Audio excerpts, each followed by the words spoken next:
Chapter 271. To be honest, at that time, she thought that if she really couldn't hold on, she would stab herself. She couldn't imagine what kind of humiliation she would receive if she handed herself over like this. As long as she thought about that kind of thing, she couldn't wait to die. So at that time, it wasn't that she wasn't afraid. Later, in a daze, she was held in his arms and smelled that familiar scent. She even felt lucky for a moment that it was him. After all, they had been desk mates for a period of time, not a random cat or dog. Also, it wasn't disgusting. But this didn't mean anything. Instead, later on, when he was tormenting her too much, she decided to take appropriate revenge. She didn't suffer losses, but it didn't mean that she was unreasonable. The royal was quite competent as an antidote. Helene Vivian thought that it was impossible to meet someone she liked here anyway. She didn't like anyone in her previous life, so it was fine to do it. On the contrary, Bailey Jiaju looked at her with some interest.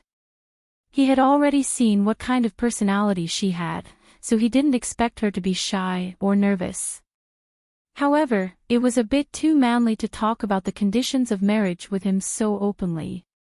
People who didn't know would think that she was really a woman who didn't follow the rules of a woman like the rumors said. Perhaps only he knew what this little hooligan would be like in bed. She clearly didn't know anything, but she was still clamoring like a paper tiger. Training a tiger was a very interesting thing. Especially training a tiger like her. Beligaju's eyes curved into a trace of evil. He sat beside her, crossed his slender legs slightly, and said in a faint tone, "You're really open-minded." "What can I do if I'm open-minded?" "Kill you." Helene Vivian retracted her hand and yawned indifferently. Her voice was lazy. "Or cry and make you take responsibility. There are so many things in the world. What's wrong with doing it? Besides, my ambition isn't here." Ambition? Beligaju felt that this reckless little thing always spoke differently from others. "What's your ambition?" "To become the richest person in the world." When Helene Vivian talked about her dream, she was more energetic and her eyes lit up. Beligaju poured a basin of water on her indifferently. "That means you have to be richer than me. Are you sure you can do it?" Helene Vivian choked for a moment, then laughed again. "How do you know if you don't try?" She didn't expect that Bailey Jiaju didn't pay any attention to her provocation at all. His slender fingers tapped her head. That cold and aloof appearance seemed to carry a hint of looking at an idiot. "Helene Wei, is your brain filled with tofu dregs?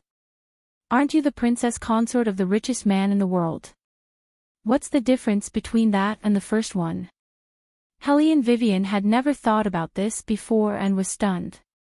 Beligaju looked at her, and the mockery in his eyes became more obvious. Because when they were discussing the contract, His Highness had agreed to let her manage the business. After all this trouble, Helene Vivian had forgotten about this matter. However, there was still a difference. For example, sooner or later, she would have to leave the palace, and at that time, she would have to return it to someone. When it came to money, it was useless to rely on others. She had to rely on herself. As for the rest... Beligaju tapped the roll of paper in his hand. "Why don't you look at the 2 copies of the certificate first before you speak?" Helene Vivian thought to herself, "Do I even need to look at it?" At that time, she was afraid that there was something wrong with it, so she asked for 2 copies, and one of them was still in her hands. However, she still smoothed out the roll of paper. Yes, there was no problem with the first, second, and third clauses. Here. The man's arm came around and pointed at the 7th clause, the obligation of husband and wife. Look carefully. The obligation of husband and wife never stops. When she filled in the form, she clearly only wrote the word no. Now, there were only 2 more words at the back, and the context was completely different. Helene Vivian's eyes narrowed, and she turned to look at Beligaju. She didn't need to think to know whose masterpiece this was. Your Highness has really overturned my impression of you. Your methods are so unpresentable. As she spoke, she laughed, picked up the agreement, and tore it into pieces bit by bit. In that case, we have nothing to talk about. And it was her actions that made Beligaju's eyes turn cold in an instant. He looked at the piece of paper that bound the two of them together, and his black eyes were filled with layers of hostility. Did I say that I was a good person? As he spoke, he slowly began to unbutton his sleeves. That face was still as handsome as an ice sculpture, and even the tone of his voice was cold, but his actions looked too aggressive. This made Hellion Vivian have no choice but to be on guard. Once the dagger was drawn, the sharpness was obvious. But he grabbed her wrist, and with that strength, he pressed her onto his long legs. From the beginning, I've been thinking of a way to make these two restless paws of yours settle down. The man whispered from behind her, and his slightly hot breath hit her ear. In the end, I realized that this seems to be a good idea. Hellion Vivian tightly bit her thin lips. It was not because of anything else, but because the position she was sitting on just happened to be burning hot. Hellion Vivian now knew that a certain highness had indeed not had sex before. Otherwise, a person like him would not have so little self-control. So it was a coincidence that she touched the muzzle of the gun. Damn it! Before Hellion Vivian could finish cursing in her heart, her sensitive softness was pinched through her clothes. The strength was neither too heavy nor too light, but it was her fatal point. The familiar numbness made her involuntarily straighten her neck, but she did not make a sound. She even bit her thin lips until they turned white, but she was still unwilling to show any signs of weakness. Beligaju looked at her, his eyes darkening, and the strength in his hand increased a little. The servants outside did not dare to come in, but Hellion Vivian could still hear the sound of footsteps from time to time. This made her even more nervous, afraid that someone would see her current appearance. Actually, at this point, Wei Wei was completely overthinking things. Based on Third Prince's sinister nature, how could he possibly allow her appearance to be seen by bystanders? He could only admire her by himself, and her appearance from yesterday appeared in his mind. The wet wedding dress outlined her slender and delicate body with an almost perfect curve. That curve started from her delicate neck, flowed to her round and smooth shoulders, and continued down, wrapping around her thin and boneless waist, and then down to her two slender and fair long legs. The only fly in the ointment was that there was only a bewildering fog in those eyes, and there was no him. Just like how she could so indifferently talk about contracts with him right now. But it was also because she had never taken him seriously. Chapter 272. Hellion Vivian was alarmed. She could feel that the temperature was getting hotter and hotter. She narrowed her eyes and wanted to use the little golden lock on her hand to hit Beligaju. However, she didn't expect that his voice would sound so reasonable, and of course, it was also very roguish. Hellion Vivian, you can't let this highness be naked after marrying this highness, right? Hellion Wei Wei thought that it was probably because that kind of face of his was too beautiful. In addition, his tone always carried a noble scholarly air. In the end, it was as if she was the one who was fooling around. What the hell? Hellion Vivian was so angry that she laughed. At the beginning, you clearly didn't say that. As she spoke, she tugged at his hand. Because her slender white neck was hanging low, there were a few prominent joints on her spine. He could see very light-colored fine hair, and soft new hair curled around her hairline. Beligaju was very clear how comfortable it felt to touch. For a moment, he felt that everything in front of him was incomparably charming. Yes, this highness indeed didn't say that. This highness feels that things like being gay can only be known after doing it, right? Beligaju leaned close to her ear and didn't move his hand away. It was as if he was restraining himself as much as he could. This made Helene Vivian's cheeks turn slightly red. Her eyes also became moist. She really wanted to press down on his hand and ask him how he practiced this ability. It was so hateful just thinking about it. Her body was very young and couldn't resist being teased at all. Sitting in his arms like this, people who didn't know would think that she was the one who was taking the initiative. This man was like an incomparably holy god. Even when he raised his eyebrows, it was faint. She didn't believe that he didn't have a weakness. In the end, Helene Vivian couldn't hold back. She took the little golden lock that she had hidden in her palm and threw it behind her back. Bang! That sound was very loud. Helene Vivian didn't expect that he would be so unguarded against her. She thought that even if she did, he wouldn't really do anything. He would definitely let go of her in order to dodge. But in reality, not only did he not dodge, there was even a bloody wound on his forehead. By the time Helene Vivian reacted, she could already smell the thick stench of blood. Someone outside was still shouting, "Your Highness," in panic. However, the person who was hugging her did not show the slightest change in his emotions. Only that pair of ink-like eyes looked deeper than ever. Blood flowed down from his forehead and slid down the corner of his eyes. Not only did it not make him look awkward, but it also completely revealed his true colors. He looked at Helene Wei with that kind of elegance and viciousness. "I've said before, I won't force you. However, you'd better be prepared. You're now the third princess consort. This highness doesn't have any opinions on normal interactions with others, but people like Hei's, who would put his arm around someone's shoulder for no reason, you better remind him not to do it again. Also, when you go out to meet at night, no matter what you're talking about, cancel this activity for this highness.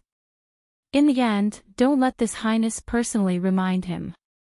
Helene Vivian did not respond. Eunuch's son stood outside and did not dare to come in. He was very anxious and did not know what was going on. Beligaju continued slowly, "This highness does not care how many people you have in your eyes before. From today onwards, you can only belong to this highness. As long as you are not supposed to do something, don't do it. This highness is usually very reasonable. Is it reasonable to restrict my freedom like this?" Helene Vivian curved her thin lips into a wicked smile. Beligaju looked at her and said calmly, "Whether it is reasonable or not is determined by this highness's rules. Then why don't you live by yourself?" Helene Vivian took a deep breath. In the end, she still felt that she was a bit too ruthless, so she did not refute. The person outside seemed to be even more anxious and called out again, "Your Highness." Only then did Beligaju stand up. Without looking at Helene Vivian, he walked out of the bedroom.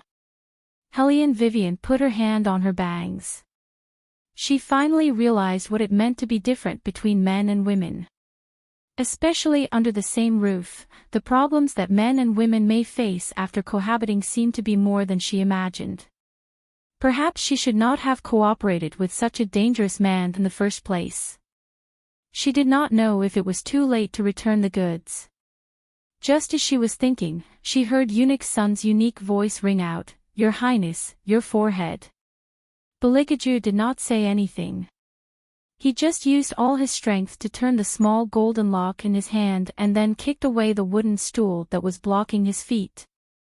That wooden stool was instantly shattered into ashes. Everyone was shocked. Their legs trembled and they did not dare to breathe loudly. Eunuch's son opened his mouth to say something. But he saw that Beligaju had already recovered his indifferent appearance. His fingers elegantly straightened his collar, like a blood stain that had been slid across his eyes.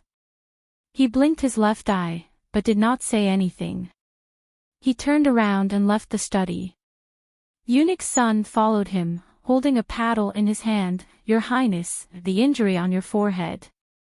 Beligaju took the handkerchief, wiped his fingers, and then threw the handkerchief away. His eyes were as cold as ice.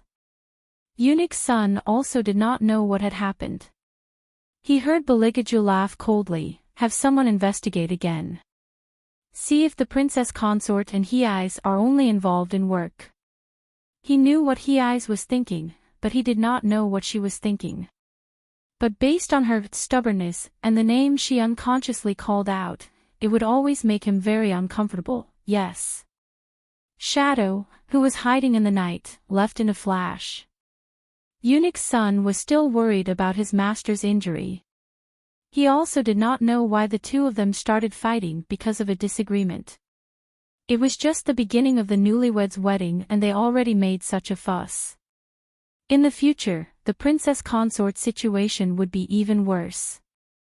But Eunuch's son did not know that for Helene Vivian, who had already arranged her escape route, she did not know what her situation was at all. But Beligaju really made her feel that it was a bit troublesome. If he could be like other men and be a bit more ruthless towards her, she would feel that it would be easy to deal with him. At most, she would be ruthless against ruthless. But until now, she still did not know what he meant. Helene Vivian could not figure it out. She simply leaned back and pulled the quilt over. Only then did she feel the sleepiness and fatigue that had long been hidden for a long time. It was night. The study was filled with candlelight. There was no need for any exquisite or expensive decorations to give off a mysterious and solemn feeling. Because the man half leaning on the chaise lounge was emitting the aura of a monarch from head to toe, cold, evil, and bloodthirsty. His ink-black hair blended into the night, as if he was born to command the darkness. He shook the glass cup in his hand. Under the candlelight, the red liquid was particularly alluring. Chapter 273. Your Highness. A trembling voice sounded from a dark corner. The man reclining on the chaise lounge narrowed his eyes. He didn't move his gaze away from the glass cup.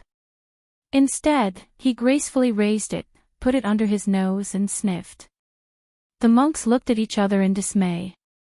Cold sweat continuously overflowed from their foreheads. Even if they could drive away magical beasts and recite Buddhist scriptures, they still couldn't probe how profound this high and mighty highness's magic power was.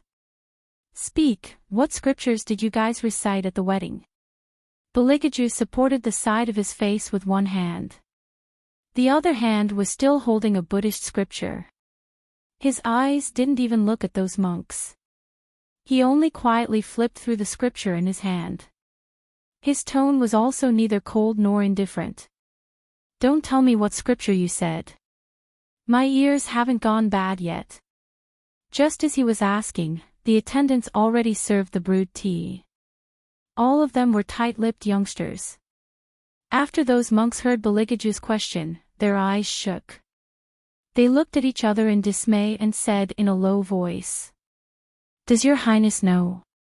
Sometimes, after people encounter a major accident, they will be possessed." "I've heard of it." Beligaju put down the Buddhist scripture in his hand and deliberately wrinkled his long eyebrows. "What does that have to do with the scripture you guys recited?" The monks recited the Amitabha Buddha and then said, "What we recited was precisely the soul guidance scripture that leads to the hall of afterlife. If a person is possessed, as long as they listen to the soul guidance scripture for a long time, they will show their true form." "Oh." Beligaju stood up. He only casually draped a long robe on his body. "You guys really have big guts. Reciting the soul guidance scripture at my wedding banquet." However, they were monks after all. No matter how high Bailey Jia Ju's status was, they still didn't know how to curry favor with him. They only spoke the truth. "We're doing this for your highness' sake. We really don't dare to hide it from your highness. A few of us have received news that Miss Hulian's body is very likely to have been possessed. Your highness should also know that the empire cannot allow the existence of possessed people. Even the elders have said that it's very likely that they will one day turn into demons and threaten the safety of the common people. It's possible, but I'm not sure yet. Beligaju smiled coldly. Under uncertain circumstances, you want to make an example out of my princess. Who gave you the guts? When the monks heard this, their fingers trembled in fear. They were not the group of monks from Shaolin Temple. They had been in the capital all year round and were appointed as disciples of the 4 great elders. They had indeed heard of the royal's methods, but they had only heard of them. Now that they had experienced it for themselves, they were shocked to find that the other party's question was a trap. Every step was to punish them for their crimes, but to make the elders unable to protect them. Take him away and behead him. Beligaju took a sip of tea. If someone asks, just say that someone wanted to use the masters to frame the princess. The masters have already admitted their guilt. If anyone wishes to plead for leniency, tell them to come to me. The shadows lowered their eyes and pulled the monks away. Eunuch's son's heart trembled when he heard this, but he did not suspect Vivian. He just felt that His Highness had killed so many monks all of a sudden, it would create evil for him. He thought that this matter should be reported to the retired emperor, so he told him everything. He did not mention the matter of the possession, but only said that the monks were randomly chanting scriptures and wanted to harm the princess. In Eunuch's son's heart, he was still protecting Helene Vivian, so he was very clear on what should be said and what should not be said, and what would cause more trouble if he said it. When the retired emperor heard this, he sighed. This child's mind is still so deep. Speaking of which, it was all the fault of this emperor and his incompetent imperial father. Eunuch's son did not know how to answer, so he could only comfort the retired emperor. The retired emperor does not need to blame yourself too much. The royal is intelligent and has a heart. He will let go of the matter after thinking it through. Old son, that child has suffered. He really can't compare to little Seven. When the retired emperor thought of this, his eyes turned red. A prince has suffered so much. He was betrayed by the person closest to him when he was sensible.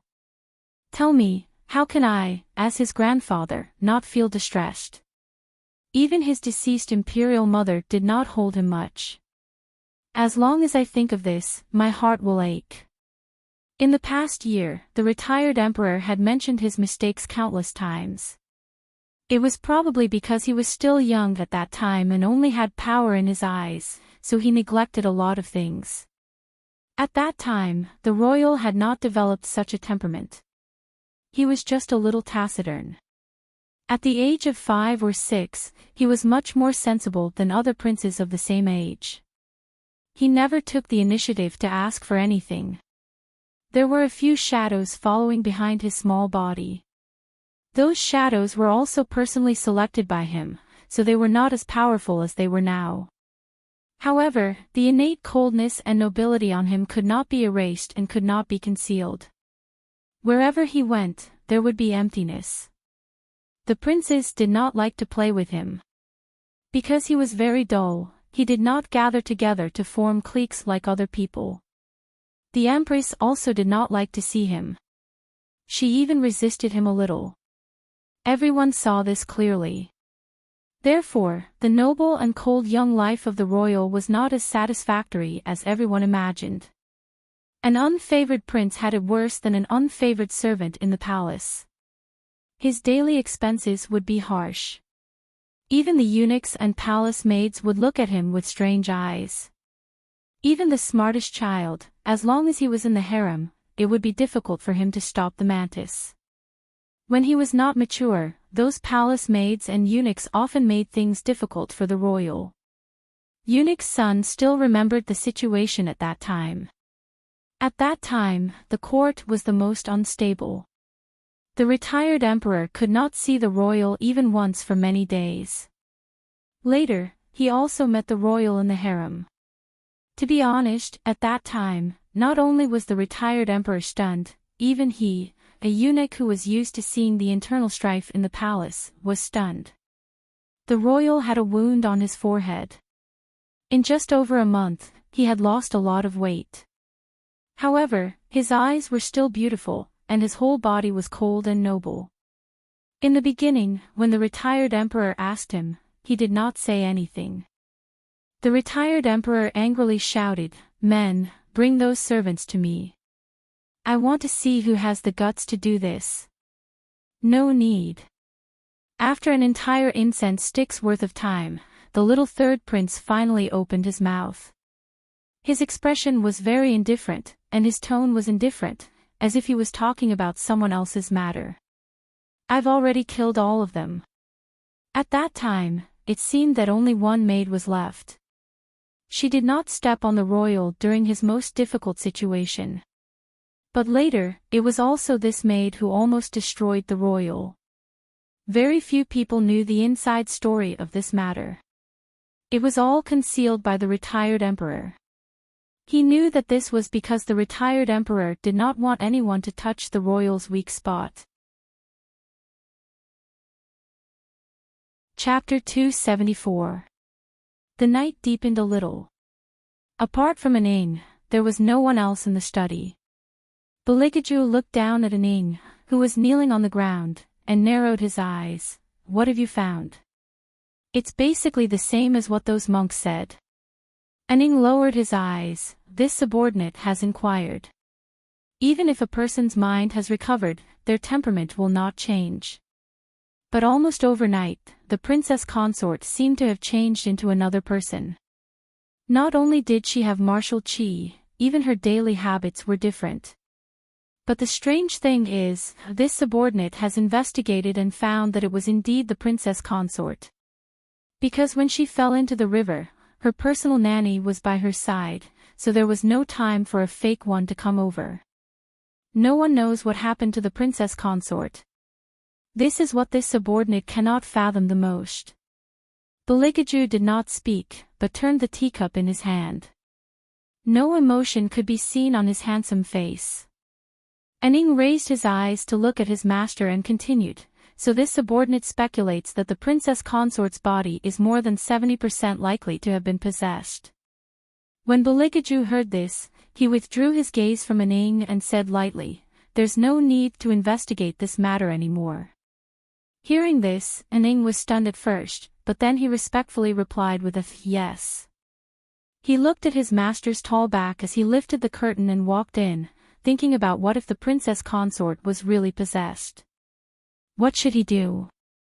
The imperial family would not allow a possessed person to enter the palace, a Chu. She did not know if it was because of the torment in the past 2 days, or because she was drenched on the wedding night, but when Helene Vivian woke up from her sleep, she felt that her throat was a little itchy and her nose was uncomfortably stuffed. She was so lazy that she did not want to move. She looked sideways at the cold tiger skin beside her and frowned. Originally, the two of them had a good relationship, but now that they were not on good terms, Helene Vivian felt that there was no need to.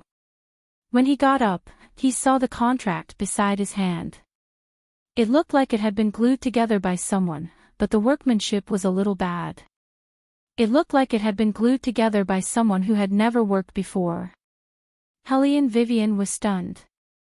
For some reason, the image of His Highness sitting in the study with furrowed brows appeared in her mind. She shook her head and picked up the contract again. Eunuch's son, who came in to serve her, thought that she was going to tear it up, so he quickly held her hand down. "Oh, my little aunt, don't make trouble. Just treat it as this servant begging you." "Did Eunuch's son stick this?" Helene Vivian raised her eyebrows. Eunuch's son was stunned. "Not our family." "Then, who did it?" Helene Wei stretched her body. Eunuch's son said, "I don't know, but His Highness said that if you tear it again, he will tear you apart." Helene Vivian looked at Eunuch's son and jumped down from the bed. She smiled. "He won't say that. This is what Eunuch's son wants to say." Eunuch's son paused and subconsciously asked, "How do you know?" After he said that, he saw Helene Vivian's smiling eyes. He wanted to bite off his tongue. "Because it's not sinister enough." Helene Vivian pointed at the paper. "If it was him, he would definitely say that you can continue to tear it up." There are plenty in His Highness' study. Eunuch's son paused again and held his forehead. I'm really convinced. With one word, Helene Vivian knew that she guessed right. The corners of her mouth curled up and she rinsed her mouth with mint water. When it came to dealing with people, she was still on par with His Highness. But His Highness also gave the princess a task. Eunuch's son said with a faint smile. Helene Vivian frowned. What task? Deal with the 3 palaces and 6 courtyards in the palace.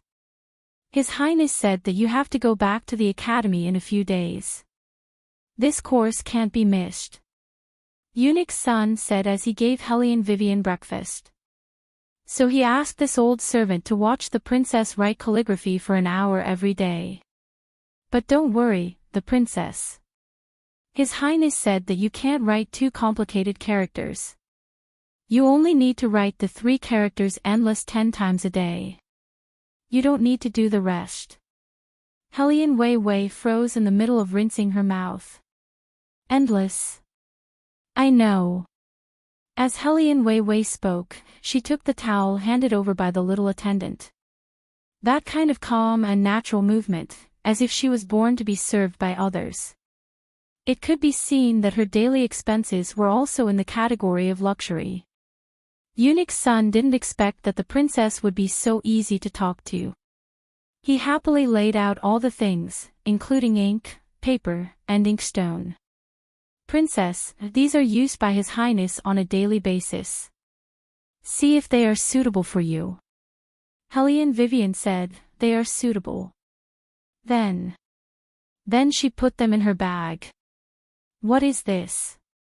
Achoo! Helene Vivian sneezed again. She sat lazily on the chaise lounge, looked around the study, and began to fall asleep. Eunuch's son. What about the calligraphy?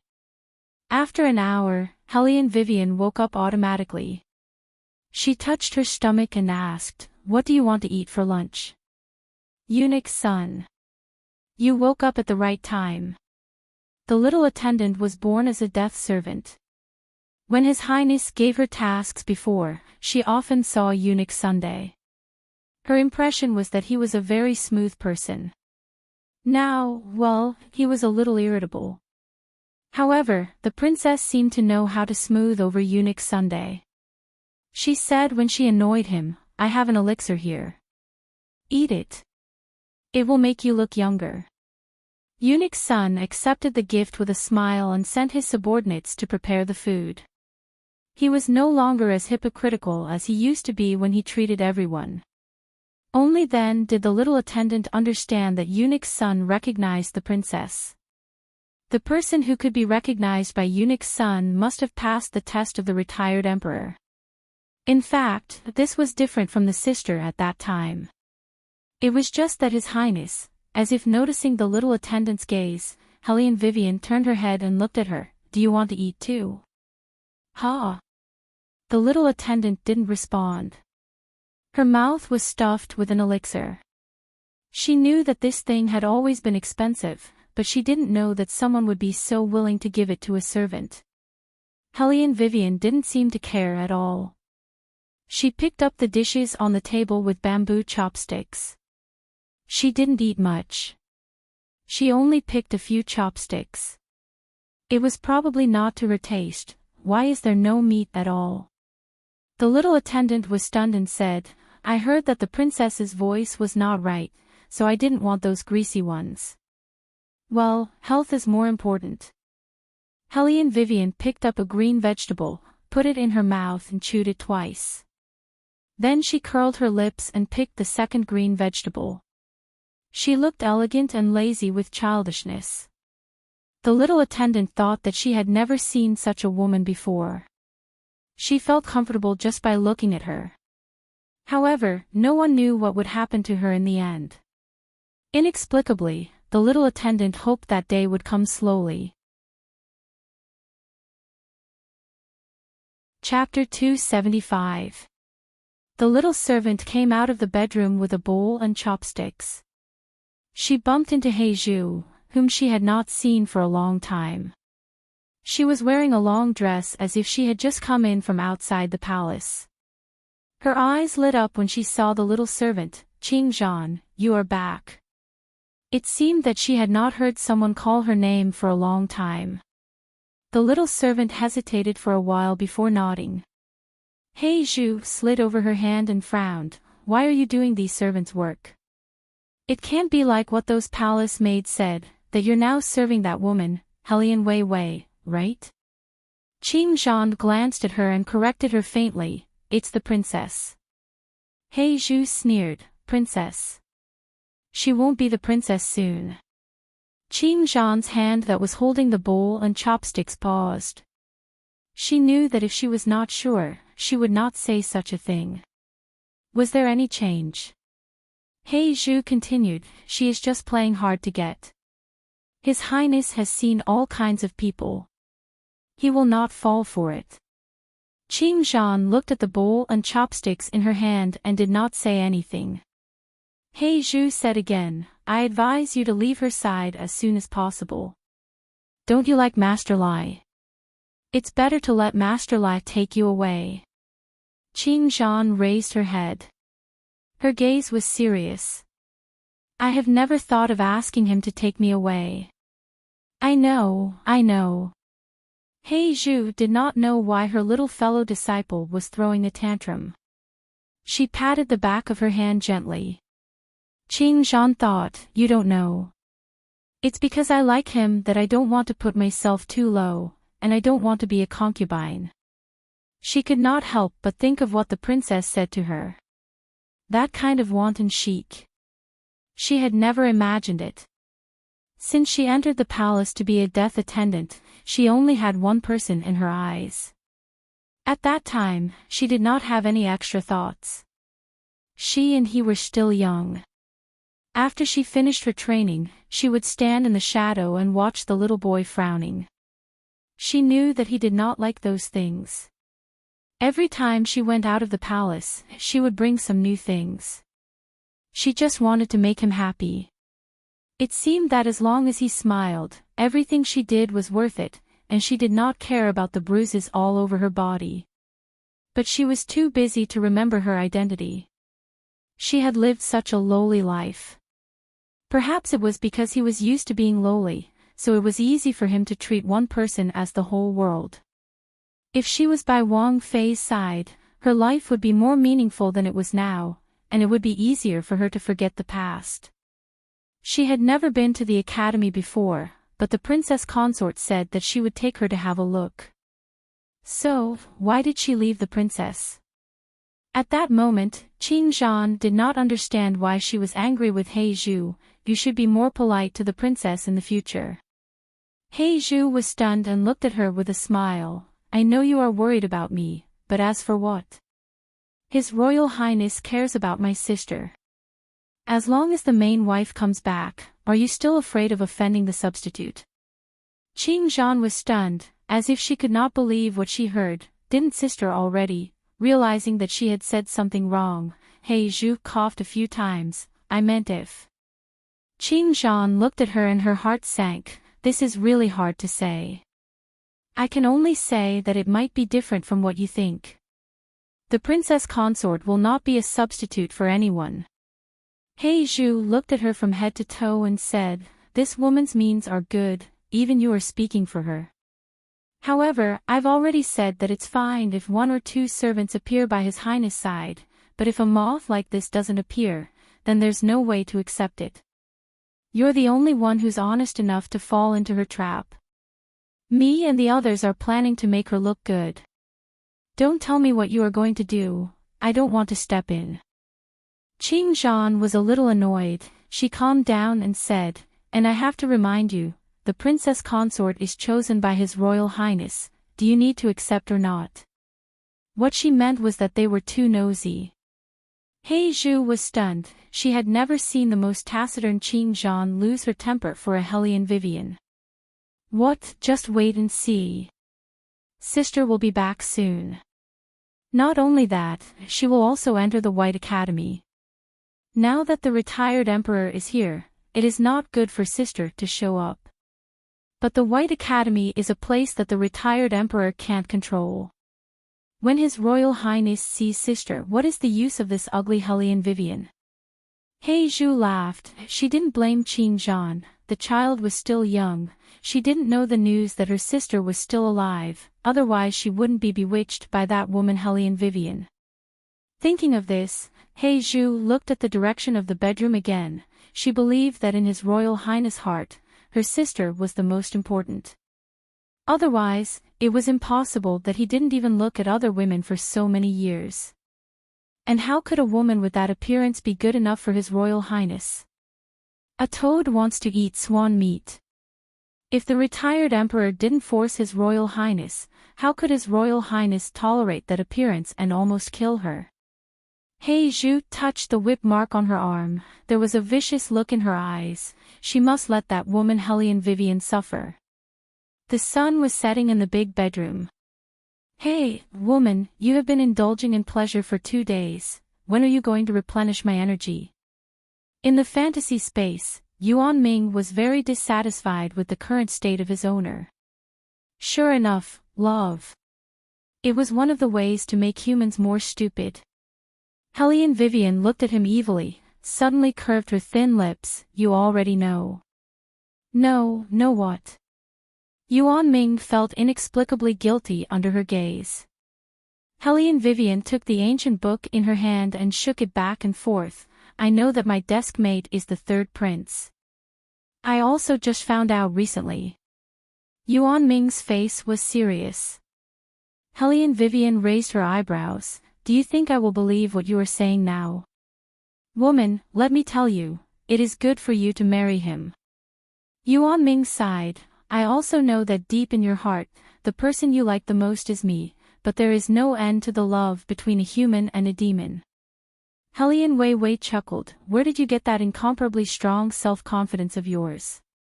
We will discuss this later. Right now we are talking about the problem between you and him.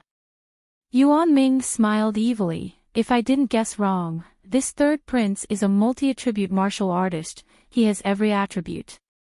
You are also a manipulative martial artist. If you do it with him a few more times, don't mention wind, at that time you will be able to freely manipulate metal, wood, water, fire, and earth. Hellion Vivian half smiled. Do it a few more times. Don't worry, when you are doing it, I will be in the fantasy space absorbing nutrients. Yuan Ming blinked his charming eyes. Hellion Wei Wei glanced at him and smiled as she picked up the ancient book and shook it a few times with all her might. Yuan Ming dejectedly hid back in the fantasy space. Sometimes, he really couldn't afford to offend his owner. That gaze was enough to make people's hair stand on end. Hellion Vivian had punished Yuan Ming enough. Carefully thinking about his words, it was actually somewhat interesting. In other words, that night, His Highness was only used by her to absorb yang to nourish yin. Chapter 276. Well, there was no pressure at all when she thought about it this way. Hellion Vivian was in a good mood as she glanced at the contract book that was placed in an obvious position. Her lips curled up into a smile. She thought of those overbearing presidents in the modern world who had to appease the other party after using them. She had to follow this pattern. Qin Zhan, Hellion Vivian ordered outside, we will make barbecue tonight. Qin Zhan paused, Princess's appetite has improved. Well, just like that. It's mainly because His Highness likes to eat meat. Hellion Vivian continued to smile. She thought that she could not be more considerate. She was really a qualified overbearing president. Qin Zhan only turned her head away silently. She had been a death attendant in the palace for so many years. It was the first time she heard that His Highness liked to eat meat. Eunuch's son laughed and said, you can go and prepare. As the saying goes, to conquer a man's heart, you must conquer that man's stomach. Princess is finally enlightened. Qin Zhan glanced at him and said slowly, Eunuch's son, are you sure it's not because Princess likes to eat meat? Eunuch's son was speechless. The sun gradually set in the west. Half of the sky was dyed red. The golden and yellow light shone from the horizon, shrouding the entire palace in an intoxicating softness. The delicate and soft afterglow shone in through the curtains that were pulled up. Helene Vivian hung the iron rack that was used to barbecue meat. Qing Shan watched at the side. She really did not understand how Miss Helene had not lived for more than 10 years. She looked like a ruffian no matter how she looked. Well, this might be the special part of their princess. Beligaju had not returned yet. He was probably busy with the imperial court. He didn't seem to like anyone disturbing him. Therefore, there were very few palace maids and eunuchs in the palace. This made Helene Vivian feel at ease. Originally, she wanted to pay respects to the Empress, but who knew that Eunuch's son would only say, "No need." When His Highness is free, he will naturally take Wang Fei to the Emperor Emeritus. During this period of time, the Emperor Emeritus is also busy and can't leave. Just like that, the Empress was automatically filtered out. The smart Helene Vivian naturally understood the meaning behind his words. Since His Highness said that she didn't need to pay her respects, then she wouldn't go. Anyway, she was too lazy to deal with people who weren't on their side. She also didn't want to see people from the Murong Manor. Furthermore, according to the current situation in the court, the prince that Empress Murong gave birth to is already 4 years old. Presumably, he is currently vying with a certain highness for the position of crown prince. However, it was just a brat.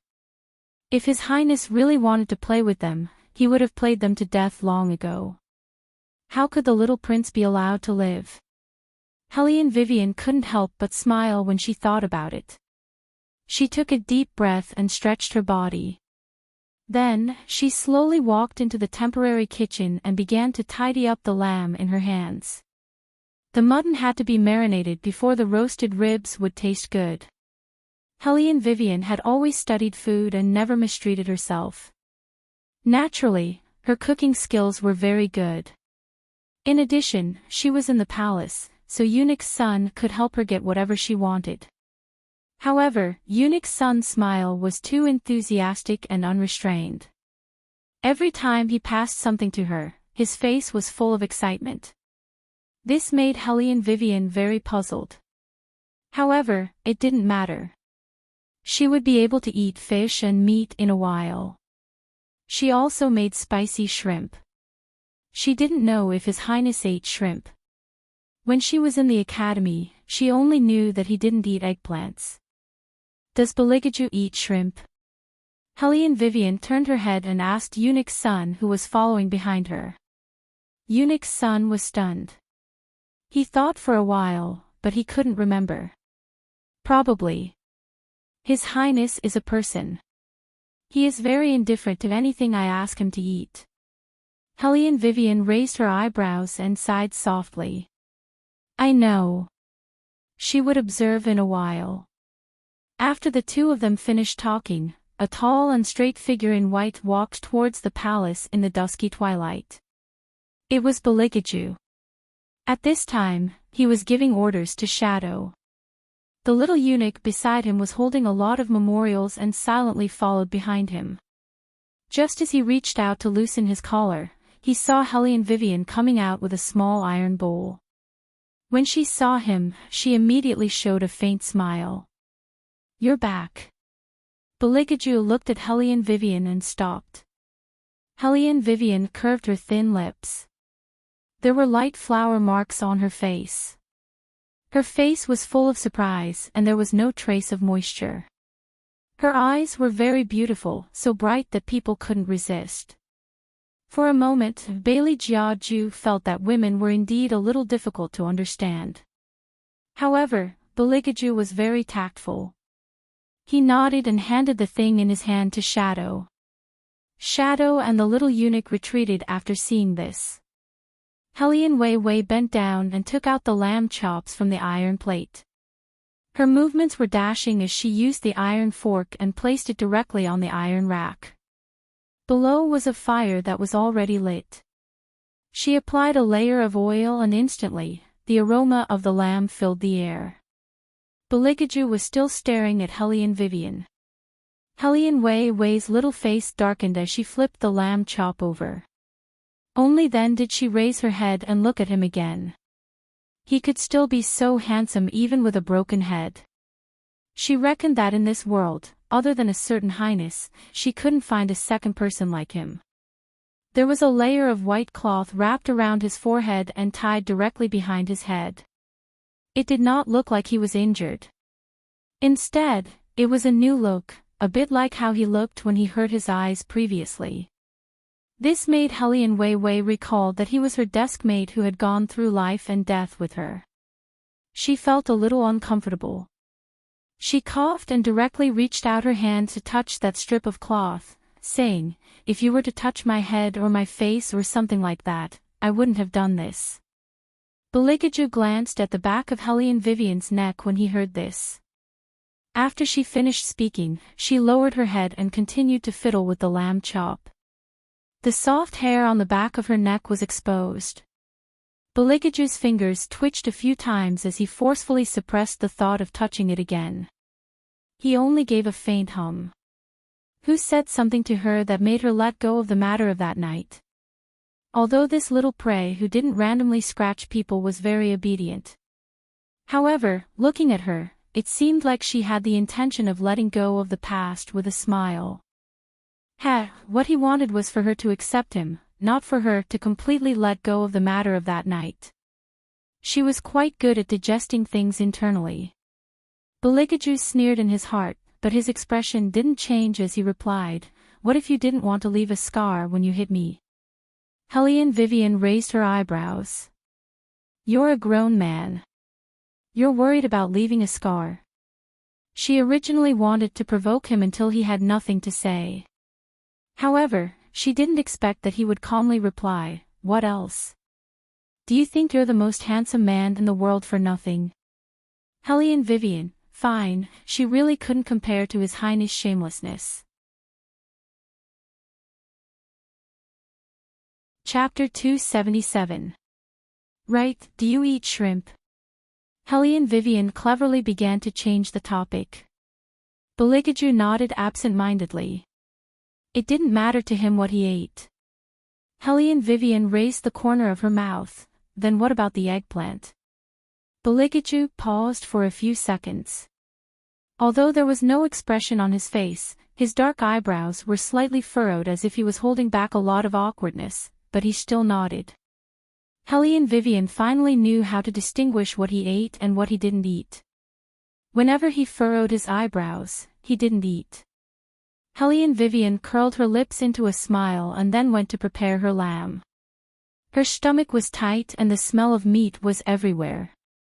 There was lamb chops in the yard and a large pot of spicy shrimp on the small sandalwood table.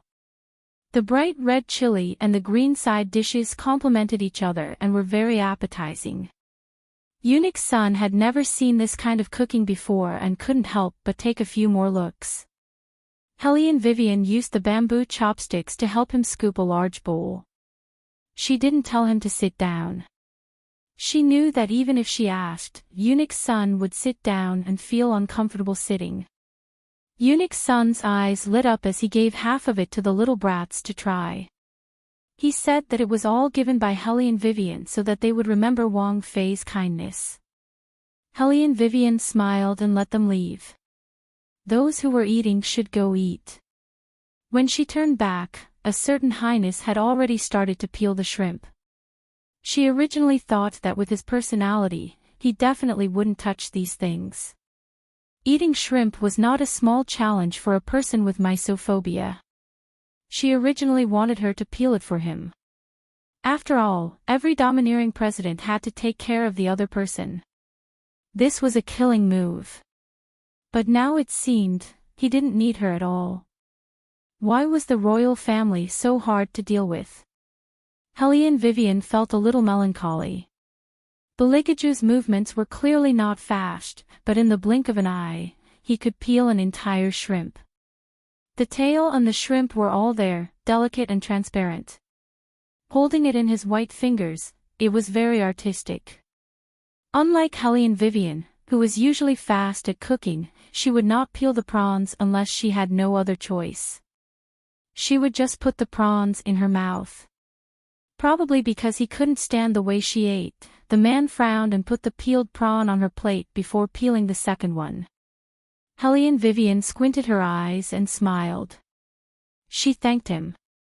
After eating more than 10 prawns, she found that there were 6 or 7 prawns in front of His Highness. They looked very beautiful. At this time, he wiped his slender hands, picked up the bamboo chopsticks, and ate the prawns one by one. His movements were so graceful that Helene Vivian grabbed Eunuch's son, who was serving the wine, and whispered, "What kind of hobby does he have?" Eunuch's son looked at his master and smiled like a Maitreya Buddha. "Oh, this is His Highness' habit. He pursues beautiful things, so every time he eats, he has to arrange the food in its most beautiful state before eating." Helene Vivian, no wonder he bought such a strange bed. His Highness had so many unknown hobbies. However, she also noticed that he liked to eat prawns very much. Because he didn't pick up anything else from just now. She didn't see him take a bite of the lamb chop when she handed it to him. Helene Vivian thought, fished out a prawn, peeled it, and put it on his plate. She finally found the way to be a domineering president. When Eunuch's son saw her actions, his face instantly turned pale. He thought that it was over, His Highness would definitely flip the table over with a kick. How dare the Princess Consort use her own chopsticks to pick up food for His Highness? However, what surprised Eunuch's son was that his master actually ate the prawn without any hesitation. Moreover, he seemed to be in a good mood. Helene Vivian felt that the royal prince she fed was very obedient, so she peeled another prawn and put it on his plate. Sigh, actually, if it wasn't for His Highness' special identity, it would be good to keep such a beautiful young man in captivity. After eating, let's talk about the obligations of husband and wife. Beligaju leisurely wiped the corners of his mouth with a white handkerchief. His tone of voice was also light, but it didn't match the content of his words at all. Helene Vivian raised her eyebrows at him as she peeled the prawns. Full of interest, she said, "Sure." Eunuch's son. Was he the only one who felt that this topic was a little strange? Beligaju also smiled as he looked at Helene Vivian with a hint of playfulness. However, the two of them still didn't manage to talk. The main reason was that the Emperor Emeritus had sent someone to ask them to go over. He said that he heard that Helene Vivian had personally made a dish that wasn't available in the palace, so the Emperor Emeritus also wanted to try it. Helene Vivian knew that this was just an excuse. The Emperor Emeritus probably wanted to know how she and the royal prince were doing. After all, the quarrel in the morning wasn't a small matter. The Emperor Emeritus behind the scenes was a little more benevolent than he was in front of others. Especially after seeing them come in, the smile on his face became more obvious. He was also good to Helene Vivian. This made many people who wanted to see a joke didn't get to see the fun. Helene Jower listened to the news from the palace, and the more she listened, the more her teeth itched. Madame Sue's complexion was also unsightly. However, compared to Helene Jower, she was a lot calmer. That was because she received news from Empress Murong that the servant girl from that year had already returned and would enter White Academy in another 2 or 3 days. She heard from Empress Murong that that person's beauty was almost comparable to Jower's. Coupled with the fact that she was a death attendant, her martial chi was outstanding, and she had already broken through the gold rank. Compared to Helene Vivian, it was simply the difference between heaven and earth. She still wanted to be compared to others. It was estimated that in a few days, Helene Vivian's position as the third princess consort would be removed. The next step was to find a way to let that servant girl meet with the third prince. If it wasn't for the Emperor Emeritus' strict inspection, there wouldn't be such a cumbersome process and they could directly send her into the palace. However, the Emperor Emeritus didn't guard against anyone but this servant girl. She didn't know what kind of card he was playing. If it wasn't for this, how could Hellion Vivian, that bitch, have such smooth sailing? Jiao Air, don't worry. If it's yours, it won't run away. Don't forget, you're the reincarnation of the Phoenix Girl. After Madame Su took a deep breath, she put her hand on Hellion Jiao's long hair. Even if you don't have a mother, the four elders will still support you and let you sit in the most precious position in the world. Only then did Hellion Jiao Air stop crying. Her tone carried panic, but the day of the clan selection for the clan leader is very near. I heard that father still wants to bring that little slut back. Mother, you definitely can't let her come back. Even more so, you can't let her return to the Hellion clan and regain power. At that time, that old monk's words will come true one by one. I'm afraid that the four elders will doubt my identity as the Phoenix Girl. Don't worry, that little vile spawn won't have a chance to come back. Madame Su patted her hand, then said in a poisonous voice, she still lacks the most important selection condition. Hellion Jiao was puzzled. What condition? Chapter 278. Back then, there was a hidden army in the general's residence. Your father and I tried to get Hellion Vivian's mother to speak a few times in order to get our hands on the hidden army. Who knew that the little bitch's mouth would be as hard as a rock and she wouldn't reveal anything?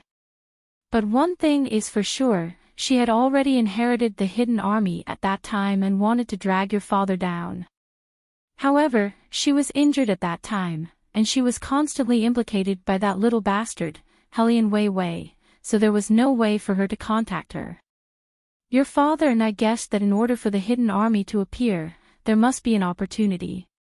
In the end, we inquired about a lot of things and finally understood what was going on. In order to truly inherit the Hellion family, one must have outstanding martial qi, and 2, be personally acknowledged by the hidden army. However, the hidden army only recognized talismans and not people. Once you have the army of God, not only would you be able to inherit the Hellion family, even the imperial family would have to be wary of you. The army of God was made up of the elites of the elites. Although they were not as skilled as the Battle Dragon army, they were better at marching and assassinating. They were the best mercenaries in the world, and no one could surpass them. However, ever since old Master Hellion died, no one knows where that talisman went. Hellion Jiao hurriedly interrupted Su Yen Mo. What about Hellion Vivian's mother? She must know where the general's residence is. She did know, but she didn't say anything until she died. At the thought of this, Su Yen Mo gritted her teeth in hatred. However, it doesn't matter. In another 3 months, if General Zhang's residence still doesn't appear, the hidden army will automatically appear and recognize your father as their leader. This is the rule of the Hellion family. When Hellion Jiao Air heard this, she let out a sigh of relief. In other words, no matter what that slut does, she'll only gain fame at most. She'll still end up with nothing. Don't even think about getting a single cent from my defense division. Of course, even the imperial family can't interfere in the family's affairs. No matter how famous she is, it's just a decoration. Su Yen Mo stroked the Hellion Jiao's hair and said viciously, after so many years of searching for this Zhang family mansion, your father and I are tired of it. I reckon that in a month's time, the hidden army will be here. It seems that the courtyard is no longer useful.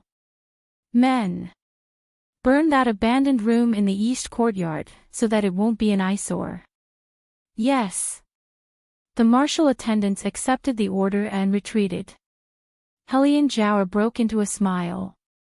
But mother, on the day of the wedding, Hellion Vivian didn't show any abnormality at all. Could it be that she really wasn't possessed? She just suddenly became smarter. Not necessarily. Su Yen Mo narrowed her eyes. At that time, the fire Qilin appeared as the third prince's holy body and interrupted the chanting of the masters. The fire Qilin was a divine beast. Once it came, no scripture would work. Mother will continue to investigate this matter, but the master's actions seem to have angered the third prince, so it's not convenient for us to do anything now. Hellion Jiaoer pursed her thin lips. That's because His Highness doesn't know that Hellion Vivian has been possessed. If His Highness knew, he would definitely be on guard against her. Don't worry, when that servant girl appears, Hellion Vivian will become a piece of trash that no one wants. When that time comes, Mother will let her have a taste of what it means to be discredited. Su Yan Mo exchanged a few more words with the Hellion Jiaoer. When she went out again, she saw Hellion Mei looking at her. Her eyes seemed to be full of resentment, but it also seemed like there was nothing. She only said softly, "Mother, I'm also your daughter. Why does second sister not have to marry, but I have to?" When Madame Su heard her words, she became angry. You still dare to say that? If you didn't provoke Huaiyan, would there be such a big mess? You implicated your sister and made her suffer with you. It was not easy for me to cancel this marriage. How many connections did I pull? Your grandfather's old face is about to be lost because of you. Hellion Mei clenched her fists. She clearly knew that the tea was poisonous, but she still made me drink it. Mother, I don't have any martial qi in my body now. Who caused this? It's her. What do you mean I implicated her and made her suffer with me? Her mind is much more vicious than mine. She even dared to murder her own sister. Don't talk about this anymore. Madame Su sighed. Listen to me. Even if you marry, I won't let you suffer. Hellion Mei did not speak. Madame Su ordered the people at the side, hurry up and help the third miss back to her room. Tomorrow is the wedding day. How can you make such a fuss? The wedding day. Hellion Mei looked at Madame Su's back unwillingly.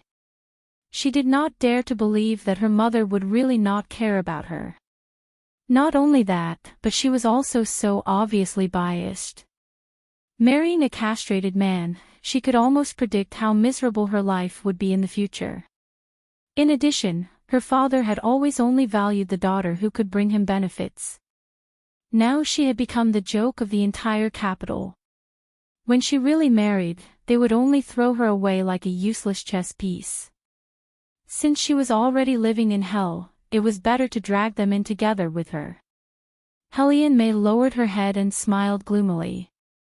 After calling her personal maid over, she whispered in her ear, "Go to the imperial palace." The sun set and the night fell. Hellion Vivian looked at the note handed to her by the mercenary and narrowed her eyes. Yuan Ming also saw the words on the note and smiled wickedly. "Woman, how do you know that your third sister would definitely send you a message? She used to want to beat you up whenever she saw you." During the weapons competition, her hatred for Hellion Jiaoer was even deeper than mine. Hellion Vivian smiled and raised her hand to bring the note to the candlelight. Her voice was calm. "The enemy of my enemy is my friend. This principle applies everywhere." Moreover, Su Yan Mo and Hellion Guangyao treated Hellion Mei and Hellion Jiaoer so differently.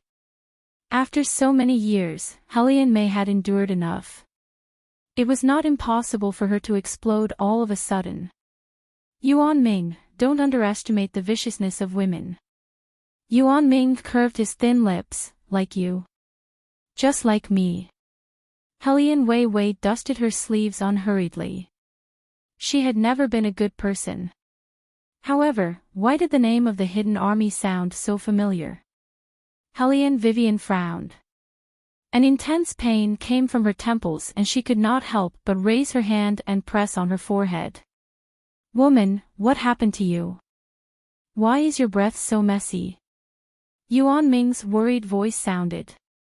Hellion Vivian waved her hand, her lips slightly pale. "It's probably because of the cold. I'll be fine after a nap. Help me keep a lookout." Wake me up when the third prince returns. Okay. Yuan Ming looked at her appearance and slowly lowered his eyes. Was it his misconception? Why did he feel that there was another soul hidden in this body at that moment? Chapter 279. Thawed. Raindrops hit the bronze wooden windows of the palace. It was unknown why the skies suddenly turned gloomy. The eunuchs shuttled back and forth in the side hall, knocking on the night watch. The sound was drawn out and made people feel depressed. Hellion Wei Wei, who had gone to bed early, was not very comfortable. Because of some unknown things, even her forehead was covered in thin layers of sweat. Her head swayed left and right, as if she was shaking off the scenes in her dream. In the darkness, she walked into an abandoned courtyard with many big red lanterns. It was precisely because there were too many lanterns that the cold and lonely abandoned courtyard appeared somewhat uncomfortable under the blood-red light. Creak. A muffled sound came from beside her ear. Hellion Vivian followed the sound and looked over.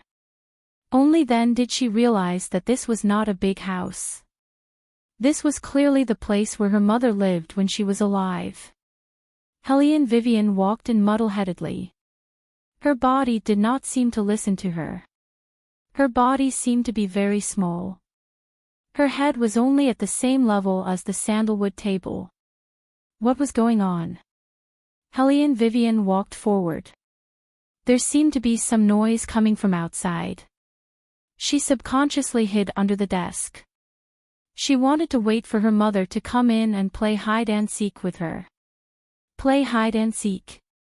Hellion Vivian frowned. What kind of childish thought was this? Wait, there seemed to be something wrong. This was because she saw Hellion Na Yu walk in and put something into a wooden box with a hurried expression. Wasn't that the wooden box that contained the ancient book? Hellion Wei Wei furrowed her thick brows. She looked at Hellion Na Yu's lips again. There was a trace of black and purple in the pale white. This was clearly a sign of poisoning. Hellion Vivian wanted to stand up and support Hellion Na Yu. However, she realized that this small body did not listen to her at all. It seemed that she was still complacent that her mother did not find her.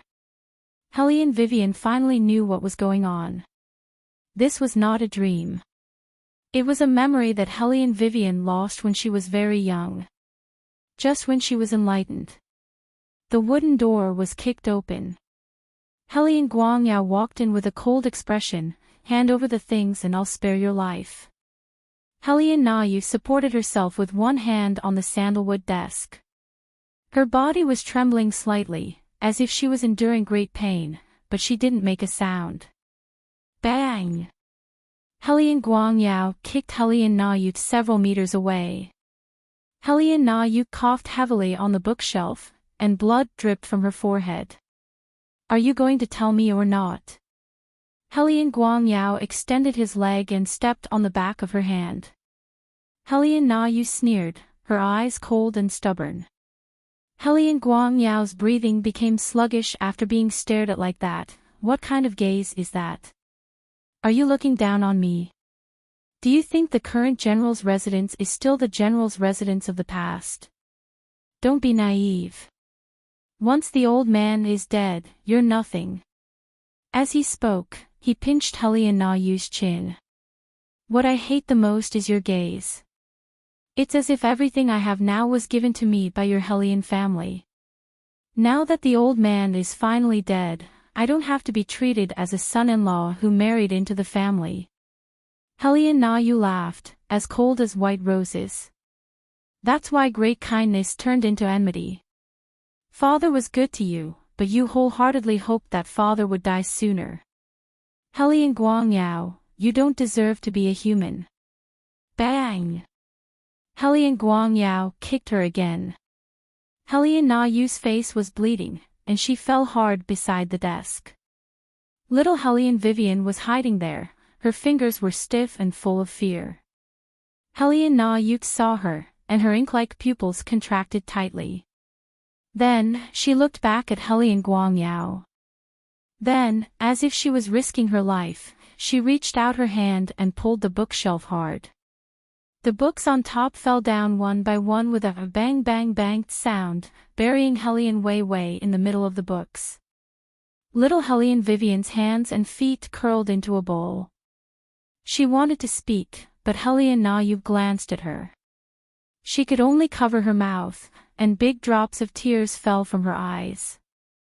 Mother, Sister Yu, why are you in such a sorry state? You don't look like the queen of the capital's circle at all. Who was talking? Hellion Vivian wanted to take a closer look, but she realized that there was only darkness in front of her. She couldn't see anything at all. You're obviously a tomboy, but you have a beautiful face. Even the Emperor can't forget you. Sister Yu, you're really capable. It's a pity that you don't even know how to be a wife. Alright, Sister Su, I'll leave this to you. Do it cleanly. Then, that person left. Only then did Su Yan Imo crouch down and let out a wan laugh. Do you know why you lost? You're too full of yourself. Do you really think that men like cold people like you? They're just using you. Am I right, old master? Of course, she's just a piece of wood. How can she be compared to you? Hellion Guangyao reached out and hugged Su Yan Mo tightly in his arms. Su Yan Mo's delicate voice rang out in a crisp and clear voice. From the beginning to the end, Hellion Na Yu just laid there and watched this scene quietly. The light in her eyes gradually disappeared, as brief as the most charming meteor streaking across the sky. Hellion Vivian knew that at that moment, Hellion Na Yu cried. She looked at the little Hellion Vivian and opened her mouth silently. Her pale thin lips didn't have a trace of blood. She said, Vivian, live on. You must live on. Not knowing if it was because of the connection between the body and the hand, Hellion Vivian bit her own hand tightly. It seemed that only by doing this could she remember the hatred in her mind. Wait a minute, old master, I think she's dead. Su Yan Mo was still pretending to lie under Hellion Guangyao, but when she saw that Hellion Na Yu was not moving, she suddenly shouted. Hellion Guangyao hurriedly pulled on his belt, his face revealing a flustered fear. Although old master Hellion isn't here, that group of Hellion family's death warriors are still here. If they know that I killed Hellion Na Yu, they'll definitely fight me to the death. What should I say when the time comes? Damn it, how did she die? Old master. Su Yan Mo grabbed Hellion Guangyao's hand and said softly, if it were up to me, it would be better if she died. This way, the Hellion family can truly belong to us. But if she died like this, it's impossible that the retired emperor won't ask. When the time comes and he really sends someone down and finds out that it was me who did it, everything will be over for me. Hearing that, Su Yan Mo smiled viciously. Isn't that simple? How she died is still up to us. She was originally injured and dragged on for such a long time. It's not impossible that her illness hasn't been treated for a long time. We just have to spread this news and everything can be covered up. Illness hasn't been treated for a long time. Hellion Guangyao frowned. This woman has always been competitive. She could survive even when she was injured. I'm afraid no one will believe such an excuse. Chapter 280. What if she's jealous of me? Su Yan Mo curled her lips, her eyes filled with venom. Don't worry, she doesn't fit in. She only knows how to play with her military strategies and swords all day long. The ladies in the capital have long been sick of her. Plus, she didn't even show up on our wedding day. I've already told my sisters that she has a strange temperament and can't tolerate me at all. She's suspicious and jealous, and her heart is as small as a needle. It's not strange for such a woman to die from her own jealousy, don't you think so, old master? Why didn't I think of this? Helly and Guang Yao enjoyed it very much and hugged Su Yan Mo affectionately. "You're really my lucky star." Su Yan Mo smiled gently. However, Hellion Guang Yao was still worried about one thing, but Hellion Na Yu is gone, which means that the military seal is gone. What's the big deal? There's still that little bastard. Su Yan Mo comforted Hellion Guang Yao softly and patted his chest with her small hand. It could be said that she was considerate of everything. As long as she's here, you can always hold the power of the Hellion family for her. She's your daughter, it's only right for a father to hold the power for his daughter. So that's how it is, so that's what they were planning. Hellion Vivian seemed to have been pulled away. She looked at the little body that was vaguely running a high fever. She was probably frightened, after all, she was still young. Faintly, she heard someone's voice through Hellion Vivian's ears.